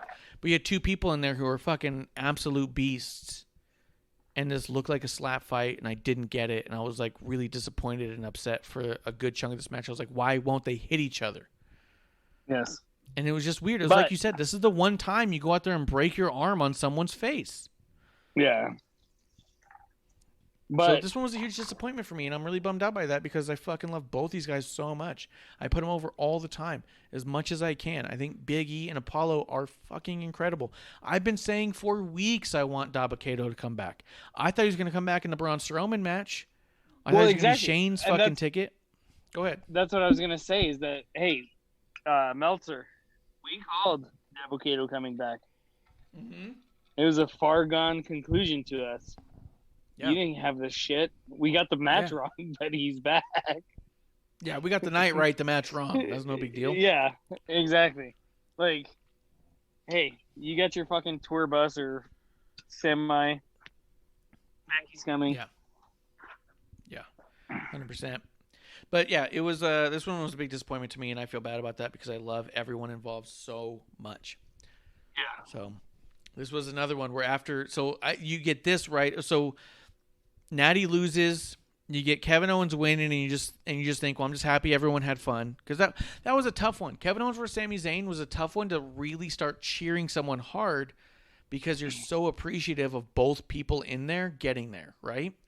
Yeah. So it was a little but bit. It had, to me, it had to go to KO. Probably, but I wouldn't have. To me, it was one of the obvious ones, especially with the whole documentary. Like, hey, this is this, blah blah blah. Logan Paul's the one that's supposed to stand up for Sammy, even though that was a weird spot to me. I mean, Right. It had to go to KO for me. Right, but it also didn't matter if it didn't. Like, because we like Sammy so much, I would have cheered It's if because Sammy we won the didn't same as I care. cheered with KO. Yeah, I didn't care who won. Yeah. I was fine with whoever won, and there's a problem there, and I don't mean that in a negative way so much as just I love both those players so much that it's hard to boo either one, truly. So when KO starts beating up Sammy, you go, oh, cool, is KO going to win? And you see Sammy bring it on. It's like, oh, I think Sammy might win. That's fantastic. And then KO gets the one up again. You're like, oh, no, this one might go to KO. This is very good news. Like, there's no point where you go, fuck. Those Halula kicks, though. Woo. Yeah, that Halula kick was sick, dude. But you had that. You had Sheamus win, which felt like pretty fine. But, like, that's what I mean. There was at no point where I started, like, really rising back up after that Natty funk of, like, how did Natty and Tamina lose this match? And we have more fucking bullshit to deal with Shayna and Nia. And then you get a Sammy KO match where you go, well, this is fine. Whoever wins, wins. Then you get a Sheamus match. You go, well, that's nice. Then you get this match, which was kind of like a disappointment, which was then followed up by Asuka and Ripley, which was a good match, but also an obvious match and absolutely no story. So you go, well, this is where they put Rhea over and she looks good. And they did that. And you go, well, yeah. And you golf clap. Yeah. And that's unfortunate. They deserve better than that. 100%. And this is, I mentioned it earlier, this is what bothers me the most with this match is, I'm trying to think of David Price, the pitcher, he played for I think it was the Blue Jays and the Red Sox and stuff like that. Great pitcher throughout the season. he gets to the playoffs, similar to Clayton Kershaw that played for the Dodgers and just can't win. He's all of a sudden turns to trash. Asuka is turning into that. Yeah. Asuka can't perform at Mania, and I think this match, yes, I think you put Rhea over Asuka, but you put her over at Payback. I think Asuka has to win this match because it makes her look so bad. You know, you think the matches she's lost at Mania. Look at what Charlotte did with the streak. Charlotte won. Yeah. That put Asuka under for at least a year and a half. Yep. And I think this is going to be another one. It's, you know, I think Rhea winning, which is fine. Like, it's, you know, I think that was the difference between night 1 and night 2 is that night 1, there was, hey, I definitely want this person to win. Night 2 had more of, hey, whoever wins, I'm okay with. Yeah. You know, I'd prefer this one over that one, but I'm okay either way. But like I said, I think this is going to put Asuka's career back a lot. Yeah, I could see that 100%.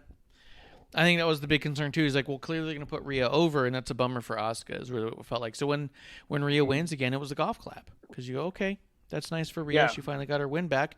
But you just keep thinking, well, what the fuck's happening with Asuka? Semi-similar.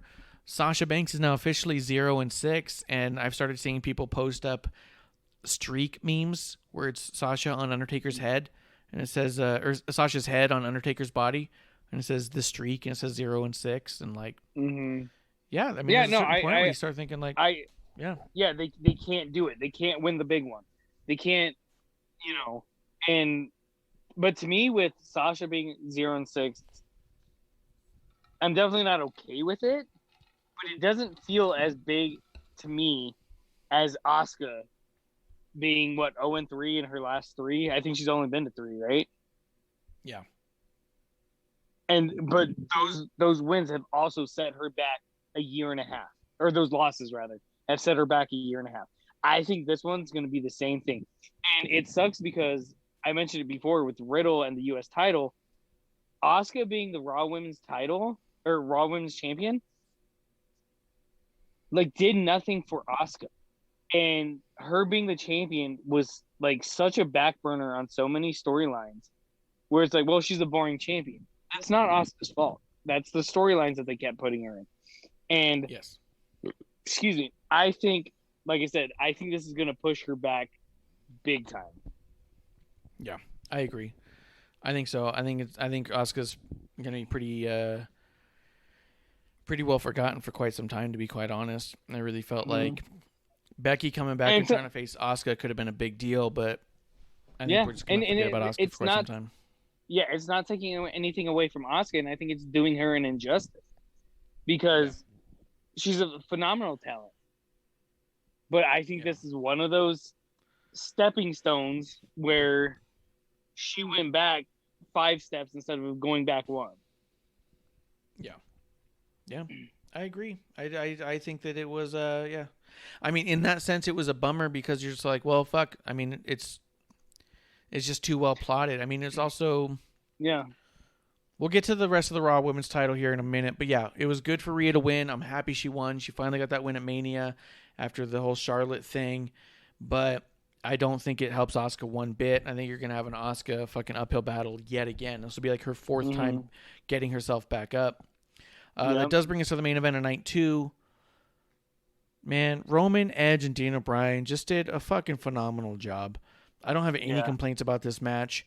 It was also, notably, Charles Robinson, belovedly known as Little H, the first WrestleMania main event he's ever refereed.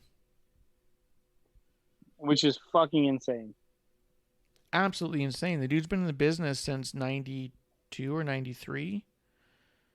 No, maybe it was 96. But it's been quite some time. And ever since then, actually probably closer to 94, somewhere in there, in the early 90s, he started in the business, and in all this time, he's never main evented refereed a main event of WrestleMania. And when you think about it, he's refereed an Undertaker-Shawn Michaels match. He's refereed a number of major matches at WrestleMania, but none of them have been the main event, which is wild. Who was the ref in the Charlotte Ronda Becky match? Oh, Spider. I forget his real yeah. name. But yeah, it's that dude they all call Spider. And yeah, he flubbed that one up pretty bad. Yeah. So, yeah. It's just nuts. I don't know why he's never been in the main event, but he finally got to, and it was really meaningful to him, and it's very meaningful to us as fans of referees here, and Charles Robinson being a friend of the show, someone who we've interacted with a few times and has been a really good dude. Liam Moonlight just pops in the chat. What'd I miss? Fuck. Nothing. Not an absolute goddamn thing. Yeah. But here's one of the big things. Here's the big thing everyone's talking about. Roman Reigns knocks out Bryan and Edge. Mm-hmm. He drags Edge across Daniel Bryan, stands for about a fraction of a second, and then lays down on both of them, getting the pin. A lot of people are saying, well, then Edge wins. Yeah. Which is the stupidest visual thing of all time. So back in, I believe it was 2003, Triple H and Shawn Michaels had a match where they both ended up knocked out on top of each other. Oh shit! Something just came through. Yeah, I just heard some ice drop. So they laid down on top of each other, but because all four shoulders were on the mat, so if we're just going on a one-on-one match, all four shoulders were on the mat. The ref counted both into a double pinfall and said because it's a double pinfall, the champion retains. Mm-hmm. The precedent had already been set. You don't win by being also knocked out. All four shoulders were on the mat. The other thing is if we've ever watched any match ever in the history of tag teams or triple threats, if someone is in a pin and the pin gets disturbed, that pinfall is disrupted. You no longer keep counting. So let's say Roman throwing Edge on top of Daniel Bryan began a count. The second that Roman laid on top of both, it would have disrupted the original count. And it would create a new count where you had one person in charge of the situation pinning four shoulders on the mat. Now, let's say theoretically, before we go to you, let's say theoretically, you're breaking this while down Roman's... way too much. I am breaking it all the way down because I'm fucking sick of these idiots. But let's say theoretically Edge kicks a shoulder out while Roman's pinning both. If Daniel Bryan does he still not, pins Daniel, and he still wins the match. Either way, no matter what way you cut it, if it was a double pin, Roman wins or Roman retains the title because a double pin does not create a victor. And if it was a disturbed pin, then a new pin counts when Roman takes the cover. Real quick shout out to Prime Stop Gaming coming through saying hello, cheers, and thanks for giving us a follow. I appreciate you, man. I appreciate you hanging out with us tonight. It's been such a long weekend of wrestling, and we have rattled on for goddamn ever, and I thought we'd be done in 30 minutes, but I'll tell you what happens when me and Kevlar don't talk off air, we'll just talk all night on air. And that's what it is. So I appreciate you coming through, man, and giving us that follow. Really do. Cheers to you. Kevlar. Cheers. We talk a lot about gear for no reason. I do, at least. Gear and farts. But, Kevlar, Gears what did you and think about rears. that? Gears and rears. That's going to be our next shirt. We got the Ironics. Next will be Gears and rears. Yeah. But what do you think of all of that? I just broke down in a multitude of ways how Charles Robinson was correct in calling the win as he did, and every goddamn idiot on the fucking internet on the other side of the IWC, because Just in Time 211 says we are on the right side of the IWC. They are on the other side. All those goddamn idiots on the other side saying the Edge got the win is goddamn idiot. Kev, what do you think? Are you a goddamn idiot or no? Yes. God damn it. No, I'm not an idiot. And this is the reason why.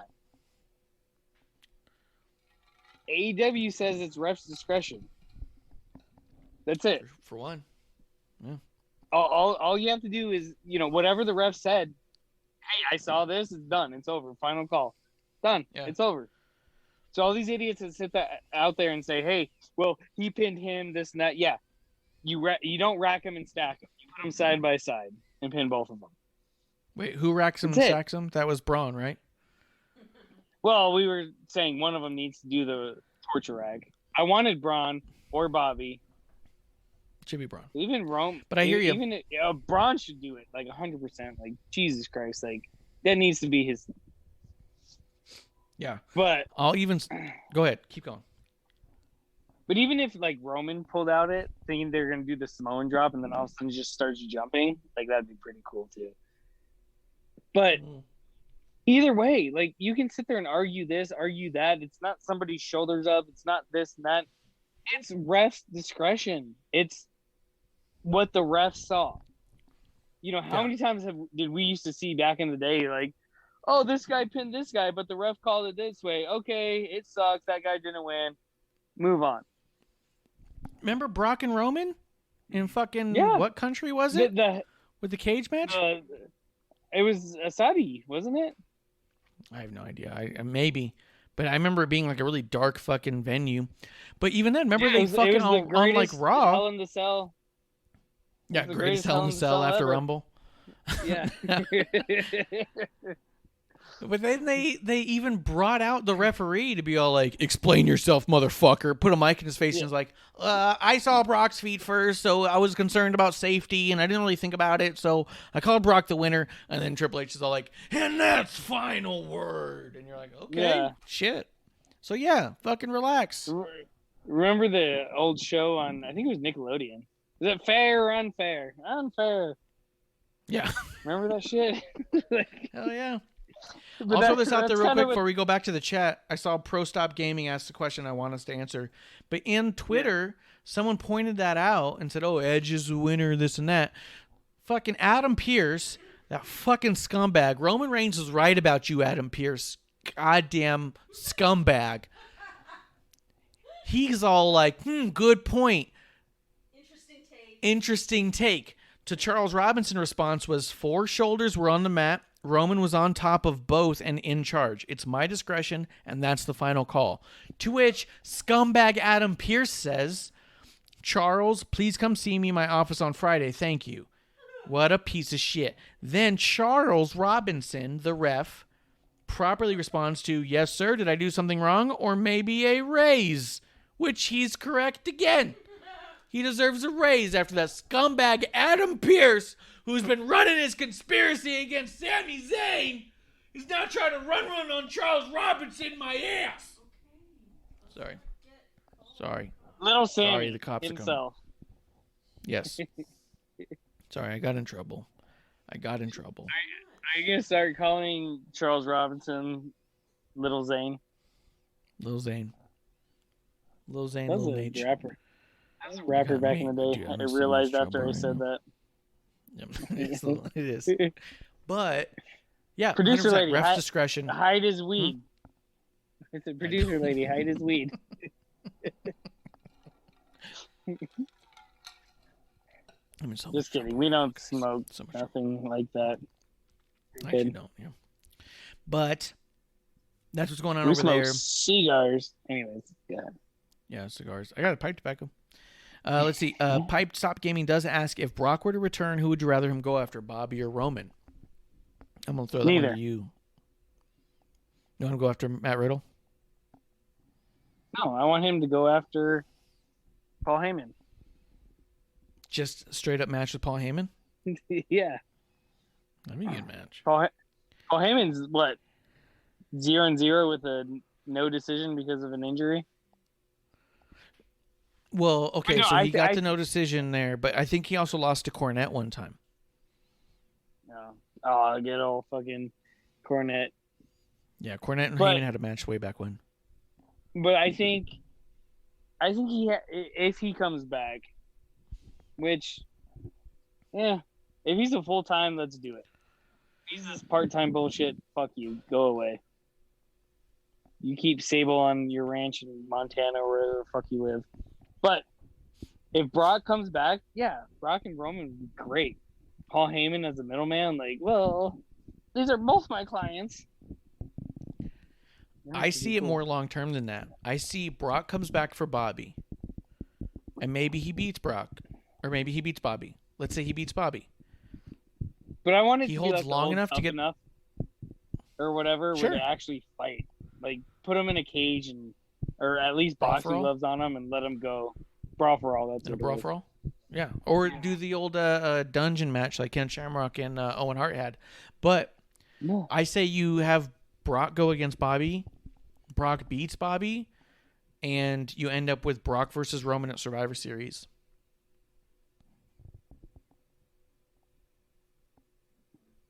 Yeah. Like you get both. You don't have to do one or the other, because that's the other thing is I think you build that tension, right? So you have Paul Heyman come out with Brock on Raw, and then you have Paul Heyman come out with Roman on SmackDown, and so Paul Heyman's arguing for Brock Lesnar on Raw, gets that match and gets the win. So now Paul Heyman is the manager of two of the champions on both brands. He's on top of the world until Survivor Series comes around, and well, what's going to happen now?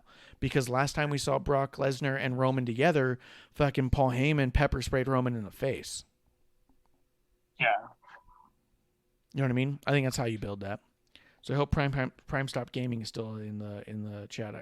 I think we figured that out really well, and I think he'll be happy with that. Yeah, 100%. Nailed it. Hashtag. We did that. Hashtag nailed it. Figured it out. So anything else on the main event of WrestleMania? No. I'm not Charles gonna Robinson's lie. always right. I was a little bummed that Roman won, but that's about it. You're disappointed Roman won? Yeah. I think it was a compelling story for whoever won, right? You had Edge coming back and proving he deserved to be in the main event and getting the championship. You had Daniel Bryan proving he's the ultimate underdog who can still win in a main event. And you had Roman Reigns, who was proving that regardless of era, because you literally had the Attitude Era, you had the Ruthless Aggression Era, or PG era or so, and you have the Now era with Roman Reigns in one match. You have Roman saying, I'm the fucking man regardless of era. And I thought that was a cool statement. 3 eras, yeah. Yeah, I can see that. Then Now Forever. Which is why I liked it, but also thought that it could go either way, right? You could have Daniel Bryan winning and saying, like, yes, because he's the ultimate underdog, you can never count Daniel Bryan out. You could have Edge winning and saying, yes, because he's Edge, he's got more grit than anyone who's ever been. But with Roman winning, you say yes, because he is the best that's ever been. Or that's left, I guess, you know? So. Did my video come back randomly? Is this video back? Do you want to go to the Zoom real quick? It doesn't matter. Like, I noticed my thing came up that said... Oh, no, it's good. We got you. You're back on. You're back on. Yeah. So I didn't have a problem with Roman winning, but that's also one of those golf clap moments where I didn't have a problem with anyone winning here. No, 100%. And the video package that they showed beforehand where it was like, oh, you know, almost like you cast your ballot. Like, who do you want? Because of this, because of this, because of this. And it's like, yes. You know, they give you multiple choice and you just say yes. You know, that's the way I felt with it. You know, the only thing is, like I said, the only reason why I'm a little disappointed Roman won was because then who dethrones Roman? I thought this was the out where you have, you know, Edge beating Daniel Bryan or vice versa. You know, Roman never loses, but yet something, you know, someone else gets it. Yeah, this was a good out for him, but I do think this double downs on Roman. Where now more than ever, how do you get the title off of Roman? You know what I mean? This really starts to feel a little bit like Brock, but in the best way. Because remember how much we hated Brock, and I was like, but yeah, I think we're supposed to hate him. Yeah, but see, but this is because this is what I'm fearing. This is my fear right now. Is Payback happens, and Bobby retains.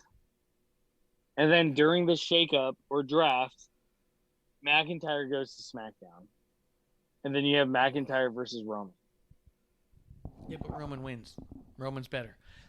And well, that's what we want. That's what we want. Yeah. But we have to, what we want and what happens is two different stories 90% of the time. Almost never. I would say almost never. Well, we get what we want. Give me what I want. I'd say Give me what I want. I'd say maybe 50-50. It's not that.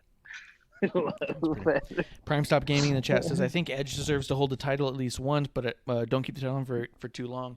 And this could have been a good moment for that, where you get the title on Edge, and then you get a one-on-one with Edge and Roman, and you get the title back on Roman, saying, yeah, one-on-one, I can't be beat, but, See, shit happens otherwise. But I like the idea that this doubles down on Roman.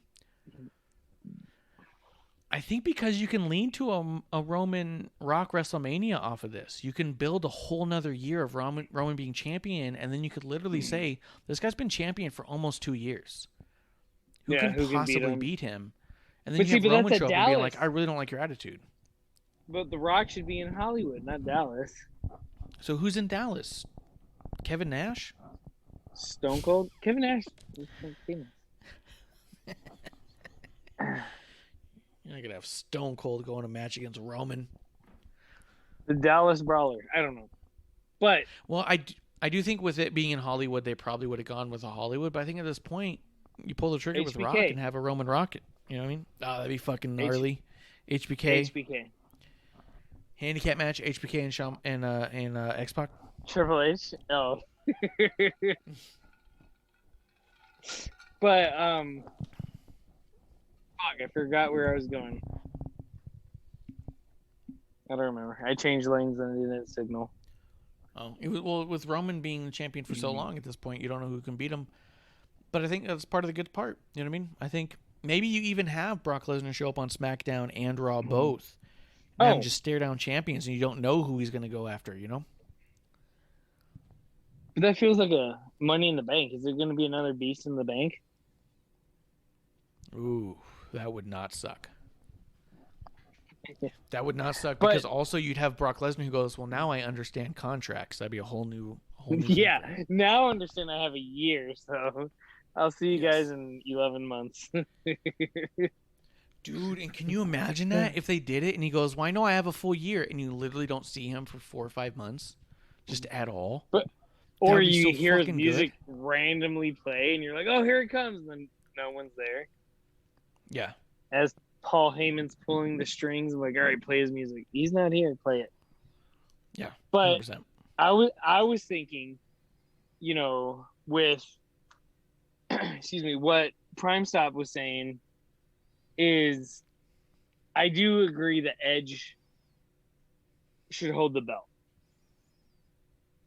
And it might be it might be before next Mania. But I think with Edge holding the belt, I think that leads into Randy getting his 16th. And I'm a big Randy fan, so I'm just trying to get Randy to get to 16. But I think that gets to Randy to 16. And then in Hollywood, you got Randy versus Cena for who's going to get their 17th. But that's impossible. That's a literal impossibility. It's not. We've talked about it. It's a mathematical impossibility. It's a vacated title. It's a triple threat. With Ric Flair? Yeah, right. Vacated title, triple threat. Ric Flair versus Randy Orton versus John Cena.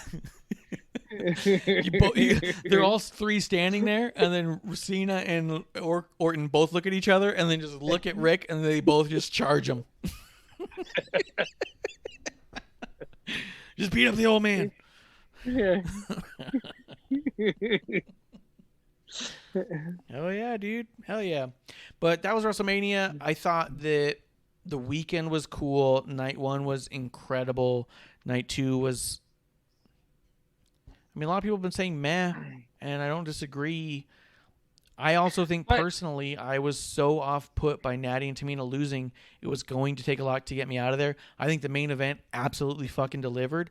I think the road to the main event was just a whole bunch of golf claps of like, well, that was nice. Well, that's okay. Well, that works. So, all right, okay. None of it had those feel good moments the way. Go ahead. But see, that's what I was saying is Night 1 had the moments. Night 2 had the... Well, either person that wins this, I'm okay with. And I think that's what the difference was. And especially with the main event. They should have split it up more. It should have been shuffled differently. Especially with the main event. Yes, I agree. And because the whole thing was, Mania Night 2 has 5 title matches. And we're like, okay. There was only like 2, like Big E versus Apollo. Truthfully, I couldn't care who won. I like both guys. If either of them won, I'm okay with. Sheamus versus Riddle, same thing. The women tags title, I wanted the swap. Yeah. The main event, truthfully, like, once again, anyone that won, I was okay with. Yeah. Yeah, 100%. There was nobody who could lose on night 2 that would upset me except for Natty and Tamina, and they're the ones who lost. So it was impossible for me to get back up. If they had won, I'd been on such a high that everyone would have felt good. You know what I mean? I really felt like Natty Tamina losing put a damper on night 2. I really do. Put a cloud for me. What was the 5th title match on night 2? Because they said there was 5.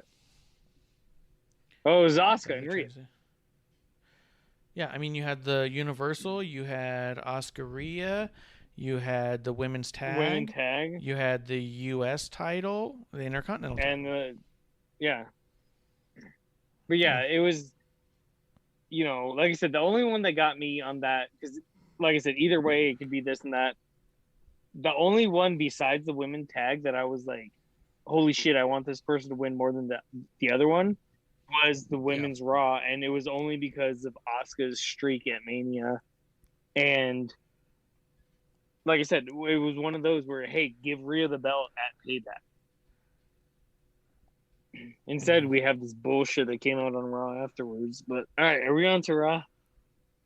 We are definitely on to Raw. So yeah, 100%. Night 2 was not as amazing as night 1. And here's the other weird bit: is like between the 2 nights, after night 1, I was all like, yeah, I wouldn't put those matches in any other order. That was absolutely fucking fantastic. And then night 2 happens, and I go, well, maybe they should have shuffled it all a different way altogether. Yeah. It's like when you play Uno, and all of a sudden you're drawing, and all you get are yellow cards, and there's a green on the table, and you're like, fuck! Who suffered this bullshit? Yeah, who did this? I don't think, because we did do a good job, I think, of spitting over into Raw, I don't think there's a ton that we have to hit on all of it. First and foremost, the new Thunderdome looks fucking dope, dude. I like the walkway a lot. Yeah. Whoa. You pushed that shit. The walkway was awesome. I had to dig deep. But did you get a hernia? The new walkway looks awesome. I blew something out. I cracked my back. Yeah. It was an O-ring. You blew out an O-ring. I'm telling you. Blew out that Kevlar O-ring, dude. Yeah. But I 100% love the new Thunderdome. I think it's so cool. I do understand people saying, like, it's shitty to go from live crowds back to the Thunderdome. But it's also like, what the fuck do you expect for right now? I still feel like we're in that pandemic mindset where we can't hold everything against everybody. I think one of the things people were trying to say is like, oh, it's so shitty about Charlotte. And we'll get to Charlotte. Fucking trust me. But the whole idea of all like, well, she caught COVID. They thought she was pregnant. They're doing what they can. Also, people were talking shit about last year's Raw after WrestleMania. And they're like, well, last year's Raw was shitty. They did this and that. And I was like, they had fucking 12 people they could work with. It was fucking COVID. Yeah. I think it's unfair still to judge it segment by segment on a whole. We can with what they have, but there's a certain point where we have to say, fucking relax and just acknowledge that they're doing the best they can. Yeah, Nia's hole keeps popping up. With that in mind, the one thing we did not talk about was WrestleMania that I definitely want to go back to. Bayley had 4 segments throughout WrestleMania. A lot of people have been excited about it. I've also seen equally people being really upset that that's all that Bayley got. And Bayley had that big pyro segment, which was followed up by the Bellas coming out and throwing her, which had the whole crowd booing. I'm not upset by this because the Bellas have said they plan to come back. And if they do, that means they're in a program with Bayley. And as much as I don't care to see the Bellas back, I do think that the Bellas are a tag team individually or separate that Bayley's never been in the ring with. And I think she's the type who would appreciate being in the ring with them. Does that make sense? Yeah. Yes. And you know, truthfully, if the Bellas won the tag titles down the line, I'm okay with. Because it's like a feel-good moment. Maybe even next Mania, that's fine. First of all, they need to bring their A games because the last shit we saw from the Bellas outside of this Mania, not so good. And Evolution. I'll say specifically Nikki and Evolution was not bad, but everyone else, all the other stuff with the two of them was bad on their last return. Yeah. Well, Bree's just been. I'm glad she can walk at this point. Yeah. But with Bailey, there's nothing else you could have done with Bailey outside of putting the Moulin Rouge Battle Royal. What is it? Fabulous? Not Fabulous Moolah. Mae Young. No. Yeah, Fabulous Moolah. Battle Royal together. Which, do we want to revisit this? Because last time they stripped the name off and called it the WrestleMania Women's Battle Royal or whatever they called it. I hope they do it on Friday. To be quite honest, I mean, as stupid as it sounds, I really hope in the new Thunderdome on Friday, I hope they do the Women's Battle Royal. To me, they almost have to, because just like the Andre the Giant, call it something else. Call it the Beth Phoenix Invitational. I don't care. Just China. Give it the China name. Yeah. One Night in China. Ugh, oh wait, that was like that'd be good. It's fantastic. It's hard and fast. Yeah. But yeah, do something. But just do it, because to me that's almost been a staple for the last couple years, and it was just kind of like, nope. Just like I said before, I was a little annoyed that the Battle Royal wasn't actually on a WrestleMania night. But I thought Bailey's segments were really good. She cracked me up with her interactions with NWO and with Titus and Hogan. She was cracking me up. Yeah, because it's Bailey. It doesn't take much for Bailey to crack you up. Did you not find her funny? Which is a serious question, because I heard other people say like, "Oh, the backstage segments for Bailey were cringeworthy and were awful," and I did not feel that at all. I thought she was actually being. I thought they were hysterically obnoxious. See, and I'm right there in the middle. I don't think they were fucking annoying by any means, but at the same time, I wasn't like, "Holy shit, this is great." But I could see it's where you were on that. No, I don't know. I thought this was the best thing of all time, but I saw her. It made me laugh, and I said, that was entertaining. She did a good job. Everyone there did a good job. That was funny. I even rewatched it. I was like, yeah, that was a good segment. They were good spots, yes. Yeah. If I'd rather her in a world title picture for sure, but 100%. But if all the Bailey spots weren't in this Mania, would it be anything less? No. And that's where I'm at on that. I gotcha. But at the same time, go ahead. At the same time, like I said, you can't put Bailey in a random match because it's not going to mean anything. And there's a bunch of people out there complaining that, like, hey, Bailey needed to do something. Well, Bailey did something. It's just not what you wanted. So 100%. You can't complain because there's nothing that you can do basically in 36 hours notice and say, hey, Bailey should do this. And this will make me happy. Right.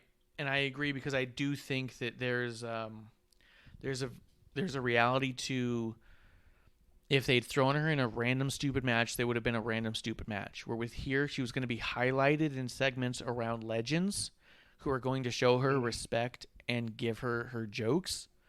Mm-hmm. And I think that that's fine. Would it have been less? Well, there's this. If you watched it without it to begin with, you wouldn't notice. If you watched it with her and then she was removed, you would notice. Does that make sense? When she was present, she was very present. You were aware and you were engaged. Right. But there were also like not spots that you thought were completely throwaway. They were not garbage throwaway spots. They were fine for what they were, and they were entertaining enough that if they were removed later, you'd say, wait, where's the Bailey shit? That was goofy. You know what I mean? Yeah. But if she was never there to begin with, in a bubble, then yeah, you wouldn't have said like, hey, where's the Bailey weirdness? Yeah. So but like you said, but for all these people that complain that Bailey didn't have a match, yeah, like, don't get me wrong, I like Bailey. You know, she's a tremendous talent. Her not having a match is up there with Cena and Taker not having a match, considering they've been there the last 3,000 WrestleManias. Mm-hmm. But for people to complain like, "Hey, she doesn't have a match," at this point, what the fuck do you want? Yeah, Outside of Bayley winning the, Fabulous Moolah fucking Battle Royal. Yeah, which honestly is what I hope happens on Friday, if I'm being honest. But it was what it was. It would be great. The crowd was chanting for her when she was doing the commentary bit over Michael Cole. But they weren't. The friends I had who were there said that when she did the pyro, she got a huge reaction there too, because people didn't expect her to get pyro. They thought she was just bullshit when she. And I see where it came from, but it was so stupid. Like, hey, do my pyro. And I did it, and I was like, that was dumb. It was to me a cheap heel thing to do, but it happened. Yeah, whatever. But like the feeling of the crowd was that it was a stupid, shitty thing to say that wasn't going to turn into anything that actually did. So like at first, she's like, "Hit my pyro," and you're like, "Well, clearly it's not going to be pyro. It's going to be like sparklers." But then it was like a huge pyro set. It's going to be an AEW exploding ring. Yeah, it'll be the AEW exploding ring, but instead she got actual pyro and it was huge. People were like, "This is fucking great." People liked. In the audience, people liked the little bits that Bayley got, where I agree with you that she could be utilized for so much more. Obviously, I think that she was a nice accent and a nice cherry on top for the weekend. Yeah. But she has so much more to offer, I'll grant you, for sure. But that brings us to Rumble. Or not to Rumble, to Raw. We're going back. Skipping forward. Yeah, let's go back. Skipping forward, let's see. We'd already talked about Bobby Lashley versus Riddle, which was fine. It was good. Bobby Lashley destroyed him. We had Shelton Benjamin and Cedric against Viking Raiders. I was just happy to see Viking Raiders back. I think it would have been a huge thing if they just completely crushed Shelton and Cedric because they've been doing so good. But it was a good match. But see, and this is where I differ from that. I'm so glad it wasn't just a squash match. Because 3 weeks ago, Shelton and Alexander were tag team champions. Yes. So if they come in and just squash them, it's like, okay, to me that puts a big old turd on the tag division. Yes. So with them going back and forth and actually having a match, I'm like, great. Don't get me wrong, Viking Raiders, or as what's the name called them, the Viking duo. Yeah, probably something like that. The Double Vikings. Yeah, something like that. I'm glad they got the win. They should have got the win, but at least Shelton and Alexander put up a fight. Because, like I said, if it was a true squash match, I think that would have hurt the tag team division on Raw big time. I think it was win-win, to be quite honest, because I think that if you have Cedric and Shelton look great, it's this whole, hey, the Rock Tag Team division is not something you can just steamroll anymore. But I also think that if Shelton and Cedric go down fast, then it's like, oh yeah, I forgot the Viking Raiders are on a different level than everybody else because they are a legitimate tag team. And a lot of the tag teams we have are two people put together. You know what I mean? Yes. But see, I would agree. That's why I think it's win-win. Well, see, I would agree with the second statement, but let's not forget, both Drew McIntyre and Bobby Lashley beat both of them in a 2-on-1. Oh, yeah, that's true. I mean, they've been fucking wrecking them anyway, so you might as well. Yeah.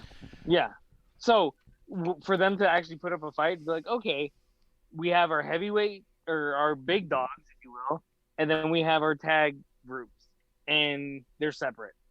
Fine. Yeah. I'm okay with it. I'm okay with them not steamrolling them.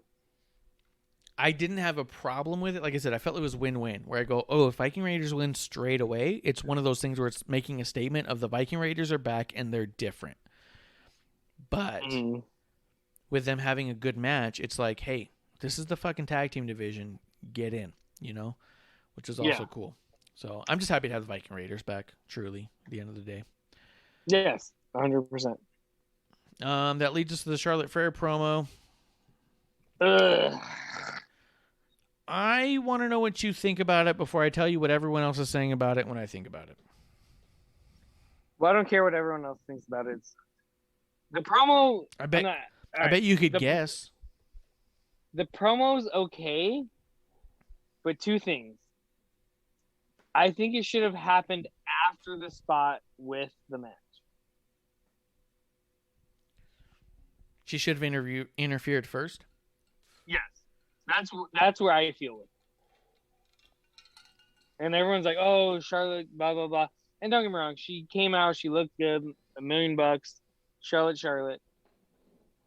But just I'm the victim here through all this bullshit, and once again, immediately just throws herself into the title picture. Yeah. Like, wow, you guys are setting the Raw Women's Championship once again back almost 2 decades. Yeah. Like that's the way I felt. Like I said, first they announced she's there, which once again I hate fucking pops and pisses me off. Second, she says, I'm doing this, I'm doing that, blah blah blah. You're lucky I'm not there, this and that, and then she interferes. First of all, cut the first 2 bullshit out and just let her interfere. Holy shit, Charlotte's here. And then afterwards, like, I interfered because of this, and I feel this, blah blah blah. Holy shit, all of a sudden there's heat between all of them, and let's go. That's where I'm on this. It would have felt way different on the other side of that for sure. Everyone's saying this is the greatest Charlotte promo of all time. This is the most real that Charlotte's ever been. I've heard people say that this felt like a real insight into Ashley and not Charlotte, which I always hate that bullshit. But the other thing is people are saying, like, this feels real. Here's my problem with all of it. Charlotte is going out everything. They say that every time Charlotte comes out with a new gimmick or promo. 100% of the time she ever speaks, it's, oh, this is the best. This is the most real she's been. This is Ashley, not Charlotte. I hear that so often that at this point, you're right. It's fucking bullshit. Here's the other bit that really bothers me on it, is that this Charlotte was saying, like, I'm not going to be humble anymore. When was the last time the fucking queen was humble? Well, you know what I mean? Well, that bothered the shit out of me. The other thing that bothered the shit out of me is when she said, "Oh, the opportunist that Rhea just jumped in and took her WrestleMania match, or just forced herself into a WrestleMania match," and I was like, "What? It's 2 years ago? Jesus Christ!" Like, oh yeah. My ghetto Did you black forget? Girl came out and I was you became Brandy Rhodes. Yeah, exactly. Like, I was like, who told you this was open mic night, bitch? Yeah, but yeah, 100%. Like, pot fucking kettle is calling you out right now. Yeah, I was like, what the fuck are you talking about? Do you not remember just showing up into Becky and Ronda's match? Do you think that you fucking grabbed that fucking brass ring for that one? Or do you think Vince McMahon literally paraded you on stage and said, I'm putting Charlotte Flair in the match because she's Charlotte Flair and I love Charlotte Flair the most? That's 100% what happened. Yeah, you earned this spot? Come on now. Oh God. When she was throwing out the Charlotte pity party, I was like, what the fuck? And then when she was comparing herself, I was like, what the fuck? And then when all of a sudden she's like, all right, I'm not a pity party anymore. Like, I'm unapologetic. I'm this. You've been that the whole time. Yep. It's like Drew sitting there saying, like, I've been an underdog. Oh, God. Yeah. Ugh. Oh, my God. And that was the other thing, too. During the Drew McIntyre match, there was a point where on Raw, the Drew McIntyre triple threat, at one point, Corey Graves says, Drew McIntyre always fights from underneath, and it's one of the best things he does is fights when the cards are stacked against him. And I got mad because I was like, when have the cards ever been stacked against him? Yeah. They've never been stacked against him. He's always been shown as what's the opposite of the underdog? The favorite. The favorite. Yeah. Yeah, he's always been described as the favorite, and he's always been described as the person who's going to win, and then he does in decisive fashion. He's never been portrayed one single time as maybe not capable of getting this one done. Never once. Never one time ever. So for them to say that about Drew or to say that about Charlotte, when Charlotte said, "I don't take opportunities, I am the opportunity," I'm like, for fucking who? For fucking who? Who you. has ever been in a story? Yeah, for you. Who's ever been in a story with Charlotte and has come out on the other side a better, stronger competitor in any way? Yeah. A bigger star. Never one. And I'll tell you this. I was going to say, I mentioned it earlier when Charlotte beat Asuka's streak. It took her a good year and a half to fucking come back from that shit.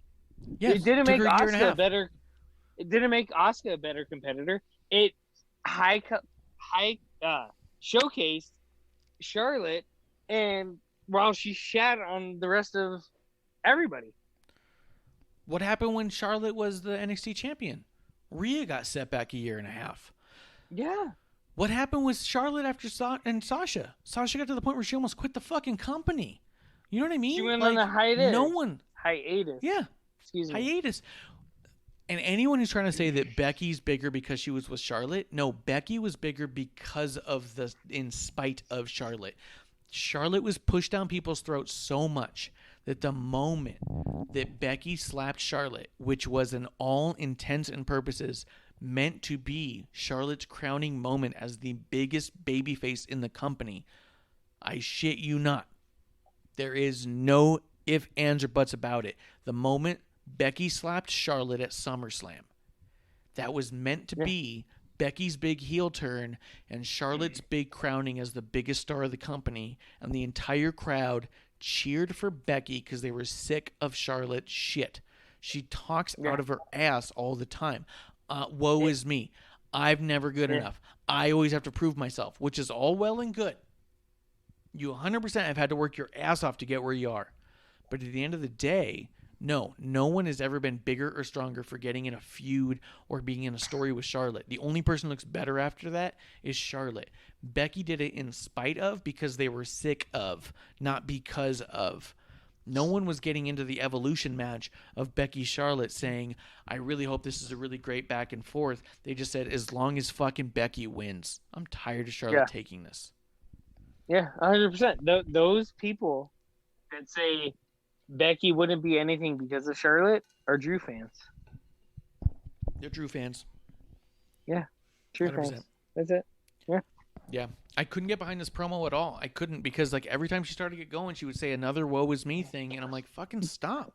And this is the problem with Charlotte's promos. All of them say the same exact thing, but they want you to view it differently each time. Yes. Hey, look at Charlotte. Oh my God, poor Charlotte, poor Charlotte, poor Charlotte. Why is Charlotte always the victim here? Yes. You look back and it's always poor Charlotte. It's never, and don't get me wrong, I think Charlotte is a good talent. I think she's athletic, but I also think whether she wants to admit it or not, is her because of her name. And she, like you said, she doesn't push anyone up to her level. She pushes people down to make herself look better than them. She's the prototypical mean girl. Right. It's not about raising someone to your level. It's about pushing people below you. So you don't even elevate yourself. You're just making sure people stay down. Here's the other thing. I'll say this, and I know this is going to be like one of the most controversial things you can fucking say about Charlotte, because I know a lot of people don't shit on Charlotte, and I get it, because I've met Charlotte. I've met Ashley, the not Charlotte, and I think she's a fucking awesome person to talk to. Well, real quick, so cool.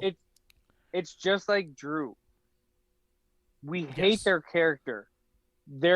Them as a person, they're great. Like you heart to heart are a good person. But you as a character, I fucking can't stand you. Yes. And I'll give you this. Charlotte, for one, is a heel now, so good on you. I hate that character more than ever. However, like I said, I've met Ashley. The time I met Charlotte Flair was in a scenario where she was not portraying Charlotte Flair. This wasn't a meet and greet. I met her in a different scenario. She was herself. She was herself 100%. As a matter of fact, when I reached my hand out and said, "Hi, I'm Marsh," she said, "Hi, I'm Ashley." I met the Ashley, right?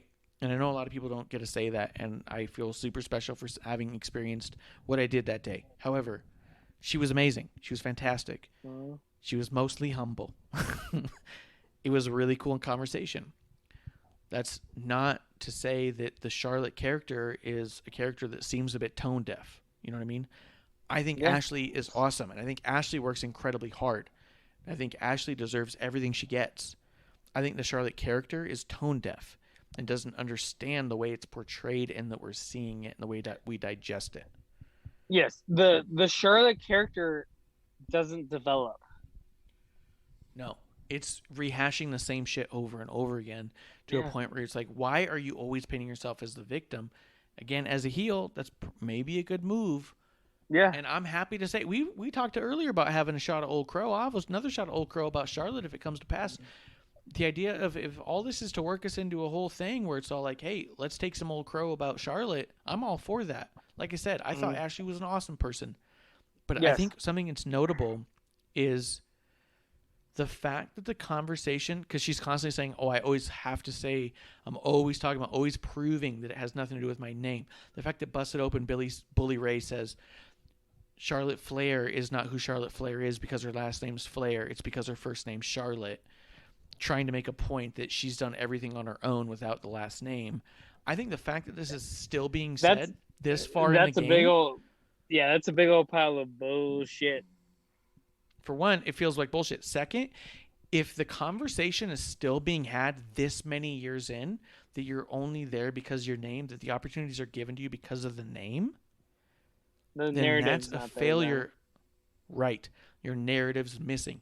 You as Ashley 100% had to work from the bottom up. Charlotte, as Charlotte Flair, has been, to us as fan, to digest what we're seeing, has been given everything because you're Charlotte Flair, right? There's a difference. Again, Ashley works her ass off. Charlotte's given shit.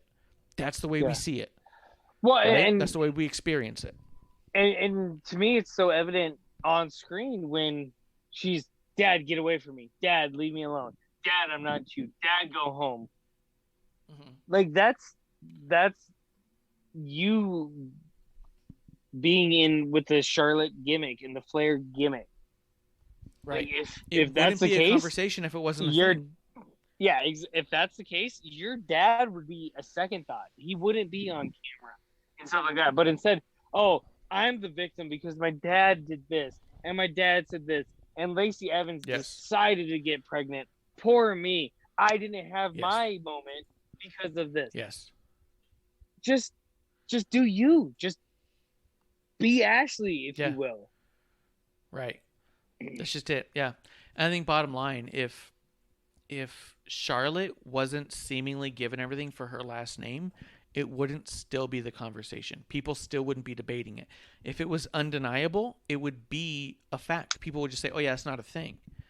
But it's still brought up constantly because it's still clearly a thing. Like you said, her trying to say that everyone doing what they got or any of that stuff. Well, so what? Woe is me. Here's the other deal. You watched, what is it? We got 3.5 on both nights, 7 hours of WrestleMania. At any point did you go, fuck, I wish Charlotte Flair was in this one? No. Maybe in the women's gauntlet tag thing turmoil, maybe. She could have been there and it wouldn't have bothered me. But I will say that the event itself, 2 nights of it for 3.5 hours, for 7 hours total, never once did I feel like this show's missing Charlotte's star power. I never thought that. That's not to shit on Charlotte. That's to shit on the promo of that WrestleMania is nothing without me. It didn't even notice you weren't there. And it's okay. Yeah. It's okay that we're there. It shits on the Raw promo. Because the poor me, the poor this, blah blah blah. I should have been there. It should have been me. God damn it. Yeah, like the whole time, like if you would have said that, like Charlotte busts out the "it should have been me" promo, all the women's matches, the only one I can think of is the women's gauntlet or turmoil. Yes. That if she said it should have been me there, yeah, it should have been you, cool, but you wouldn't have won it. Yeah. Yeah. So yeah, no, this WrestleMania didn't miss Charlotte one fucking bit, and I think that's okay. Because I also think Charlotte will be in the next one. I think that's okay. Yeah. And I know she's and like, the one after that, and one probably the one after that. Yes. But the This thing one didn't that miss gets her. me, no, it didn't at all, and I'm okay with that. Yeah. What got me was the promo afterwards that was like, I didn't have this, I didn't have that, and I'm upset, and you know, this isn't, I'm not Ric Flair's daughter, this is me, you know, I'm gonna quit being humble. Yeah. What the fuck's this? Yeah. This is not making me excited. Charlotte's back, and once again, Charlotte should have returned during the rematch. There shouldn't have been a Charlotte's coming back, she's gonna talk later. There shouldn't have been a Charlotte promo. It should have been the rematch, Asuka versus Ripley. Here we go. Charlotte attacks Asuka. Oh fuck! Hey, that should have been me. This, bullshit. Yeah. You know, she fucked up my opportunity, and then she lost it on top of that. Plus, I have bad blood with Rhea. Cool, I could get invested with this, but the pity party that she portrayed before what she did, get the fuck out of here. Yeah. Yeah, 100%. I disagree with all that. It was Wait, this you weird disagree pity with party me? that didn't make any. No, I said I agree with all that. It was a weird pity party that didn't make any sense, and it's like, I don't know who the fuck you think I'm getting behind, but I can't get behind any of that. People who say it's the best promo of all time, it's the same promo she's cut 100 times. Every time she disappears for a month and a half because of plastic surgery, she comes back with that same fucking promo. Yeah, once again, with COVID. She was gone for, 2 weeks, 3 weeks? Charlotte's big return. Charlotte's return. Wait, she wasn't gone for that long. Is this really a return? Or did she just, go into quarantine and come out? Yeah. I'm glad you're healthy, 100%. I'm not wishing any ill will on you. But all of a sudden, for you to, once again, throw yourself into the title picture? Get the fuck out of here. It just doesn't. Yeah, it's not. It's the same shit I keep hearing over and over again. I'm not excited by it. I don't think that. Oh yeah, she really deserves one. Oh yeah, she really got screwed over there. I think that's fine. You're out one Mania. I don't feel bad. Yeah. And nothing you said makes me feel bad about you being out one Mania. Yeah, and the only thing I can say is, if the Lacey thing lasted longer, maybe I would feel kind of bad for Charlotte. Like, hey, yeah, you should have done this. Yeah, you should have done that. When Lacey, I don't want to say bowed out, but when she left because she got pregnant, fine. And then she was there a week. She challenged Asuka. Cool. All right. We expected this since the first night you showed up to go after the women's tag team titles, and that got drawn out for no fucking reason. Yeah. And then they tried to do it with every other fucking women's fucking match. Bianca and Sasha. Hey, let's put them in a women's match.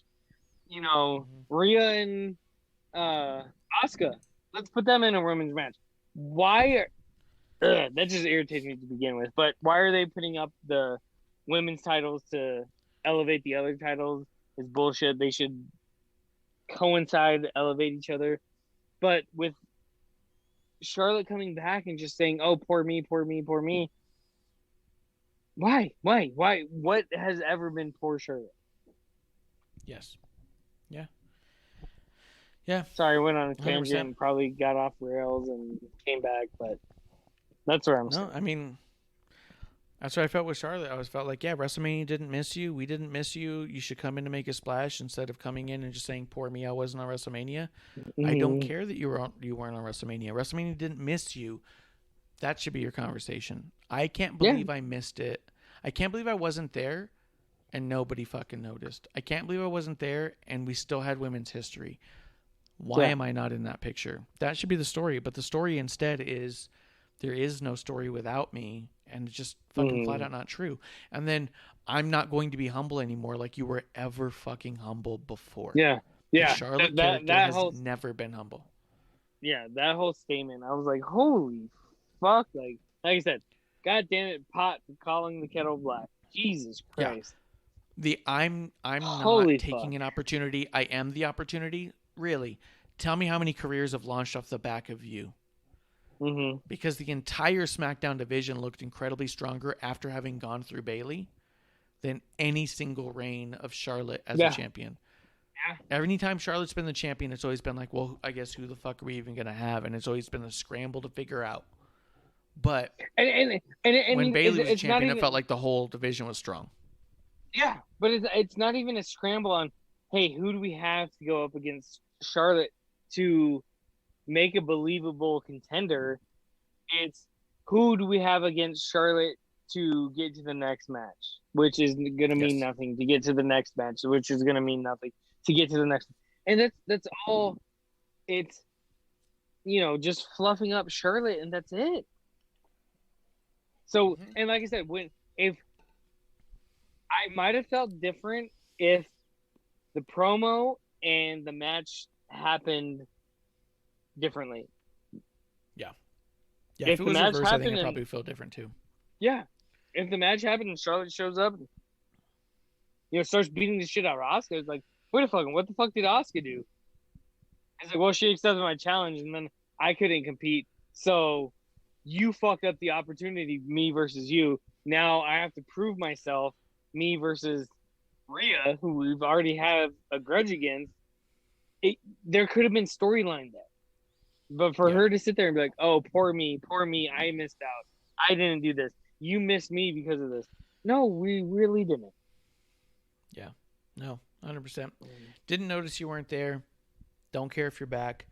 But it's up to you to make us. And 100%, I think she could. Like I said, anytime we talk poorly about any of these characters, we're never trying to talk poorly on any of the people who are behind those characters. I think everybody who ends up on this show is an incredibly hard worker who puts in more effort and work than I will ever put into anything. 100%. I pay my dues. I like all you guys. And hey, let's sit down and have a beer. I was going to say coffee, but that doesn't fit our manuscript. Let's have a beer together. Kofi can drink fucking maple syrup if you want. And let's bullshit. Let's I don't want to say I want to be a mark or a fan, but I want to get to know you. Sheamus, hey, I know you love Liverpool. I can't stand Liverpool. They're my most hated fucking soccer team that I watch. I'm a Man City fan. Hey, let's bullshit on this. Let's go. Yeah. Yeah. Let's get a pint of Guinness, shot of Jamie, and let's fucking talk shit about fucking football, soccer, whatever you want to call it. Let's do it. I have nothing against, as you say, fake sports. I have nothing against any of these people that I talk shit about. But hey, if we have a sit down and you get to know Kevin, not Kevlar, and I get to know Ashley, not Charlotte, hey, that's a win-win if you ask me. Yeah, 100%. I've got nothing bad to say about any single human being who ever shows up on that side of the camera or even behind the camera. If you got WWE on your fucking tagline, then I got nothing bad to say about you. On your paycheck? You're good. Yeah, on your paycheck. Your paycheck's got WWE logo on it, then you are a fucking hard worker. You put out the best shit that's out there. If I'm talking shit on Charlotte, I am, no bones about it, not talking shit about Ashley. Yeah. I just kind of want to make that clear because I know that the internet can really twist things around. At the end of the day, I have so much respect for every single human being who ends up with that WWE logo on their paycheck. Yeah. That doesn't mean I can't ingest the content as it comes and say, I'm not behind this character for this reason or that. Yeah. Same with Drew. We've said, hey, I hate Drew because of this. I hate Drew. I hate Drew. I hate Drew. I hate Drew. Hey, I don't know Drew. Yeah. If Drew and I decided to sit down and have a kilt lifter, because that's a local Arizona beer. If you want to sit down and have a kilt lifter, let's do it. I'm not going to lift your kilt, but, let's bullshit. You might. Yeah. I mean, Hey, I don't know if he's a one beer, I'm lifting my kill type dude. That's a good point. I know Piper wasn't, but It's true. Yeah, you know, 100%. hey, we're Drew people. McIntyre, We want to cannot get stand. to know people, just like Yeah. our fans. Hey, our fans. I don't think we have any, but if we happen to here be and in there, the I same think. city, yeah, if we happen to be in the same city, Oklahoma, New York, not Dallas Delaware. or LA, yeah, Delaware, yeah. Hey, let's have Yeah. a bottle of red wine and bullshit about wrestling. That's the whole point Just of the because show. I can't stand the Drew McIntyre doesn't mean that I don't believe in all my heart that Drew Galloway is not the coolest fucking dude. I've only heard great things about that guy, so nothing bad to say there. But yeah, we're just talking about what we're ingesting, what we're taking in as fans, and what we're seeing. And Fan I perspective. don't know. One more rehash Charlotte promo isn't going to do it for me, but I do think overall it's been a pretty awesome week. I'm really excited to see what happens on SmackDown. Something tells me something big's going to happen on SmackDown. I have no idea what that is, but I feel like coming off of WrestleMania, this Raw being so flat, I feel like there's going to be something big for SmackDown. I think there's at least one or two returns. Yeah. I don't know what they something. are, who they are. Fucking Ricochet, when is he going to return? Feels like we've been missing him for like 2 years. Boy, he just got the shit kicked out of him by Drew the other day. Remember, it was No, like did he? last week or the week before? No, Got the I'm shit just kicked out kidding. of him by Drew because Drew's like, why don't you have a match with I me? know. And Ricochet's all Yeah. like, what? Why? But he put up, when he was challenging people, and I'm like, hey, you, one of the most underwhelming superstars we have on the roster, fight me. Because I want to prove I'm better than you. What made it worse is he wasn't challenging just anybody. He was challenging the entire babyface locker room. Yeah. Like, what the fuck is this? You want me to get behind you? So, I don't know. Either way, it's been a really fun weekend overall. Aleister a lot of Black's good coming stuff. back. That's what I want. Aleister Black might come back. I'd be excited for that. I think There has to be when a you and tag I team, don't too. talk for a whole fucking week because there's too much wrestling, we got nothing but stuff to talk about, and I think that's a bad combination. And then we talk for 4 hours about nothing. Yeah. About gear. Yeah, about gear. Let's talk forever about gear. So, I think that's probably last call. What do you think? No, I got a lot more shit to talk about. Yeah. No, I'm Wait, just say kidding. what? But no, the only other thing that I was gonna say, because we talked about it from the beginning about is WrestleMania gonna be 2 nights, is the men's and women's Royal Rumble. Because they always say, hey, you're gonna headline WrestleMania, and I can see that being the 2-nighter. Oh, yeah. I could see that. There's a That'd there's be a great women's, argument for and that. then there's a men's Royal Rumble. I meant to throw that out at the beginning of the show, and then we got sidetracked, and we started talking about Charlotte, and Drew, and everyone else. And I think it's definitely a great point. I think that's a great point on that one. You have 2 But Royal yeah, Rumbles, you might as well have 2 nights, but yeah. yeah, but that's the only reason why I say, hey, continue the 2 nights. Because truthfully, 1 night of 7 hours or 2 nights of 3 hours each or 3.5 hours, I'm okay with the 2 nights. Especially if you're not going to do the takeover on the Saturday. Yeah, let's do Mania Saturday, Mania Sunday. Like I said, there's going to be people that have obligations on one night and not the other, and let's write it out. Let's see where it goes. Yeah. I'm not saying I want to buy 2 tickets, but go ahead. Yeah, but I'll buy 2. And I'll cheers to that. Guys, we are at WOTR the show. I am at Ref Marsh. That is at Kevlar on the Rocks with an X.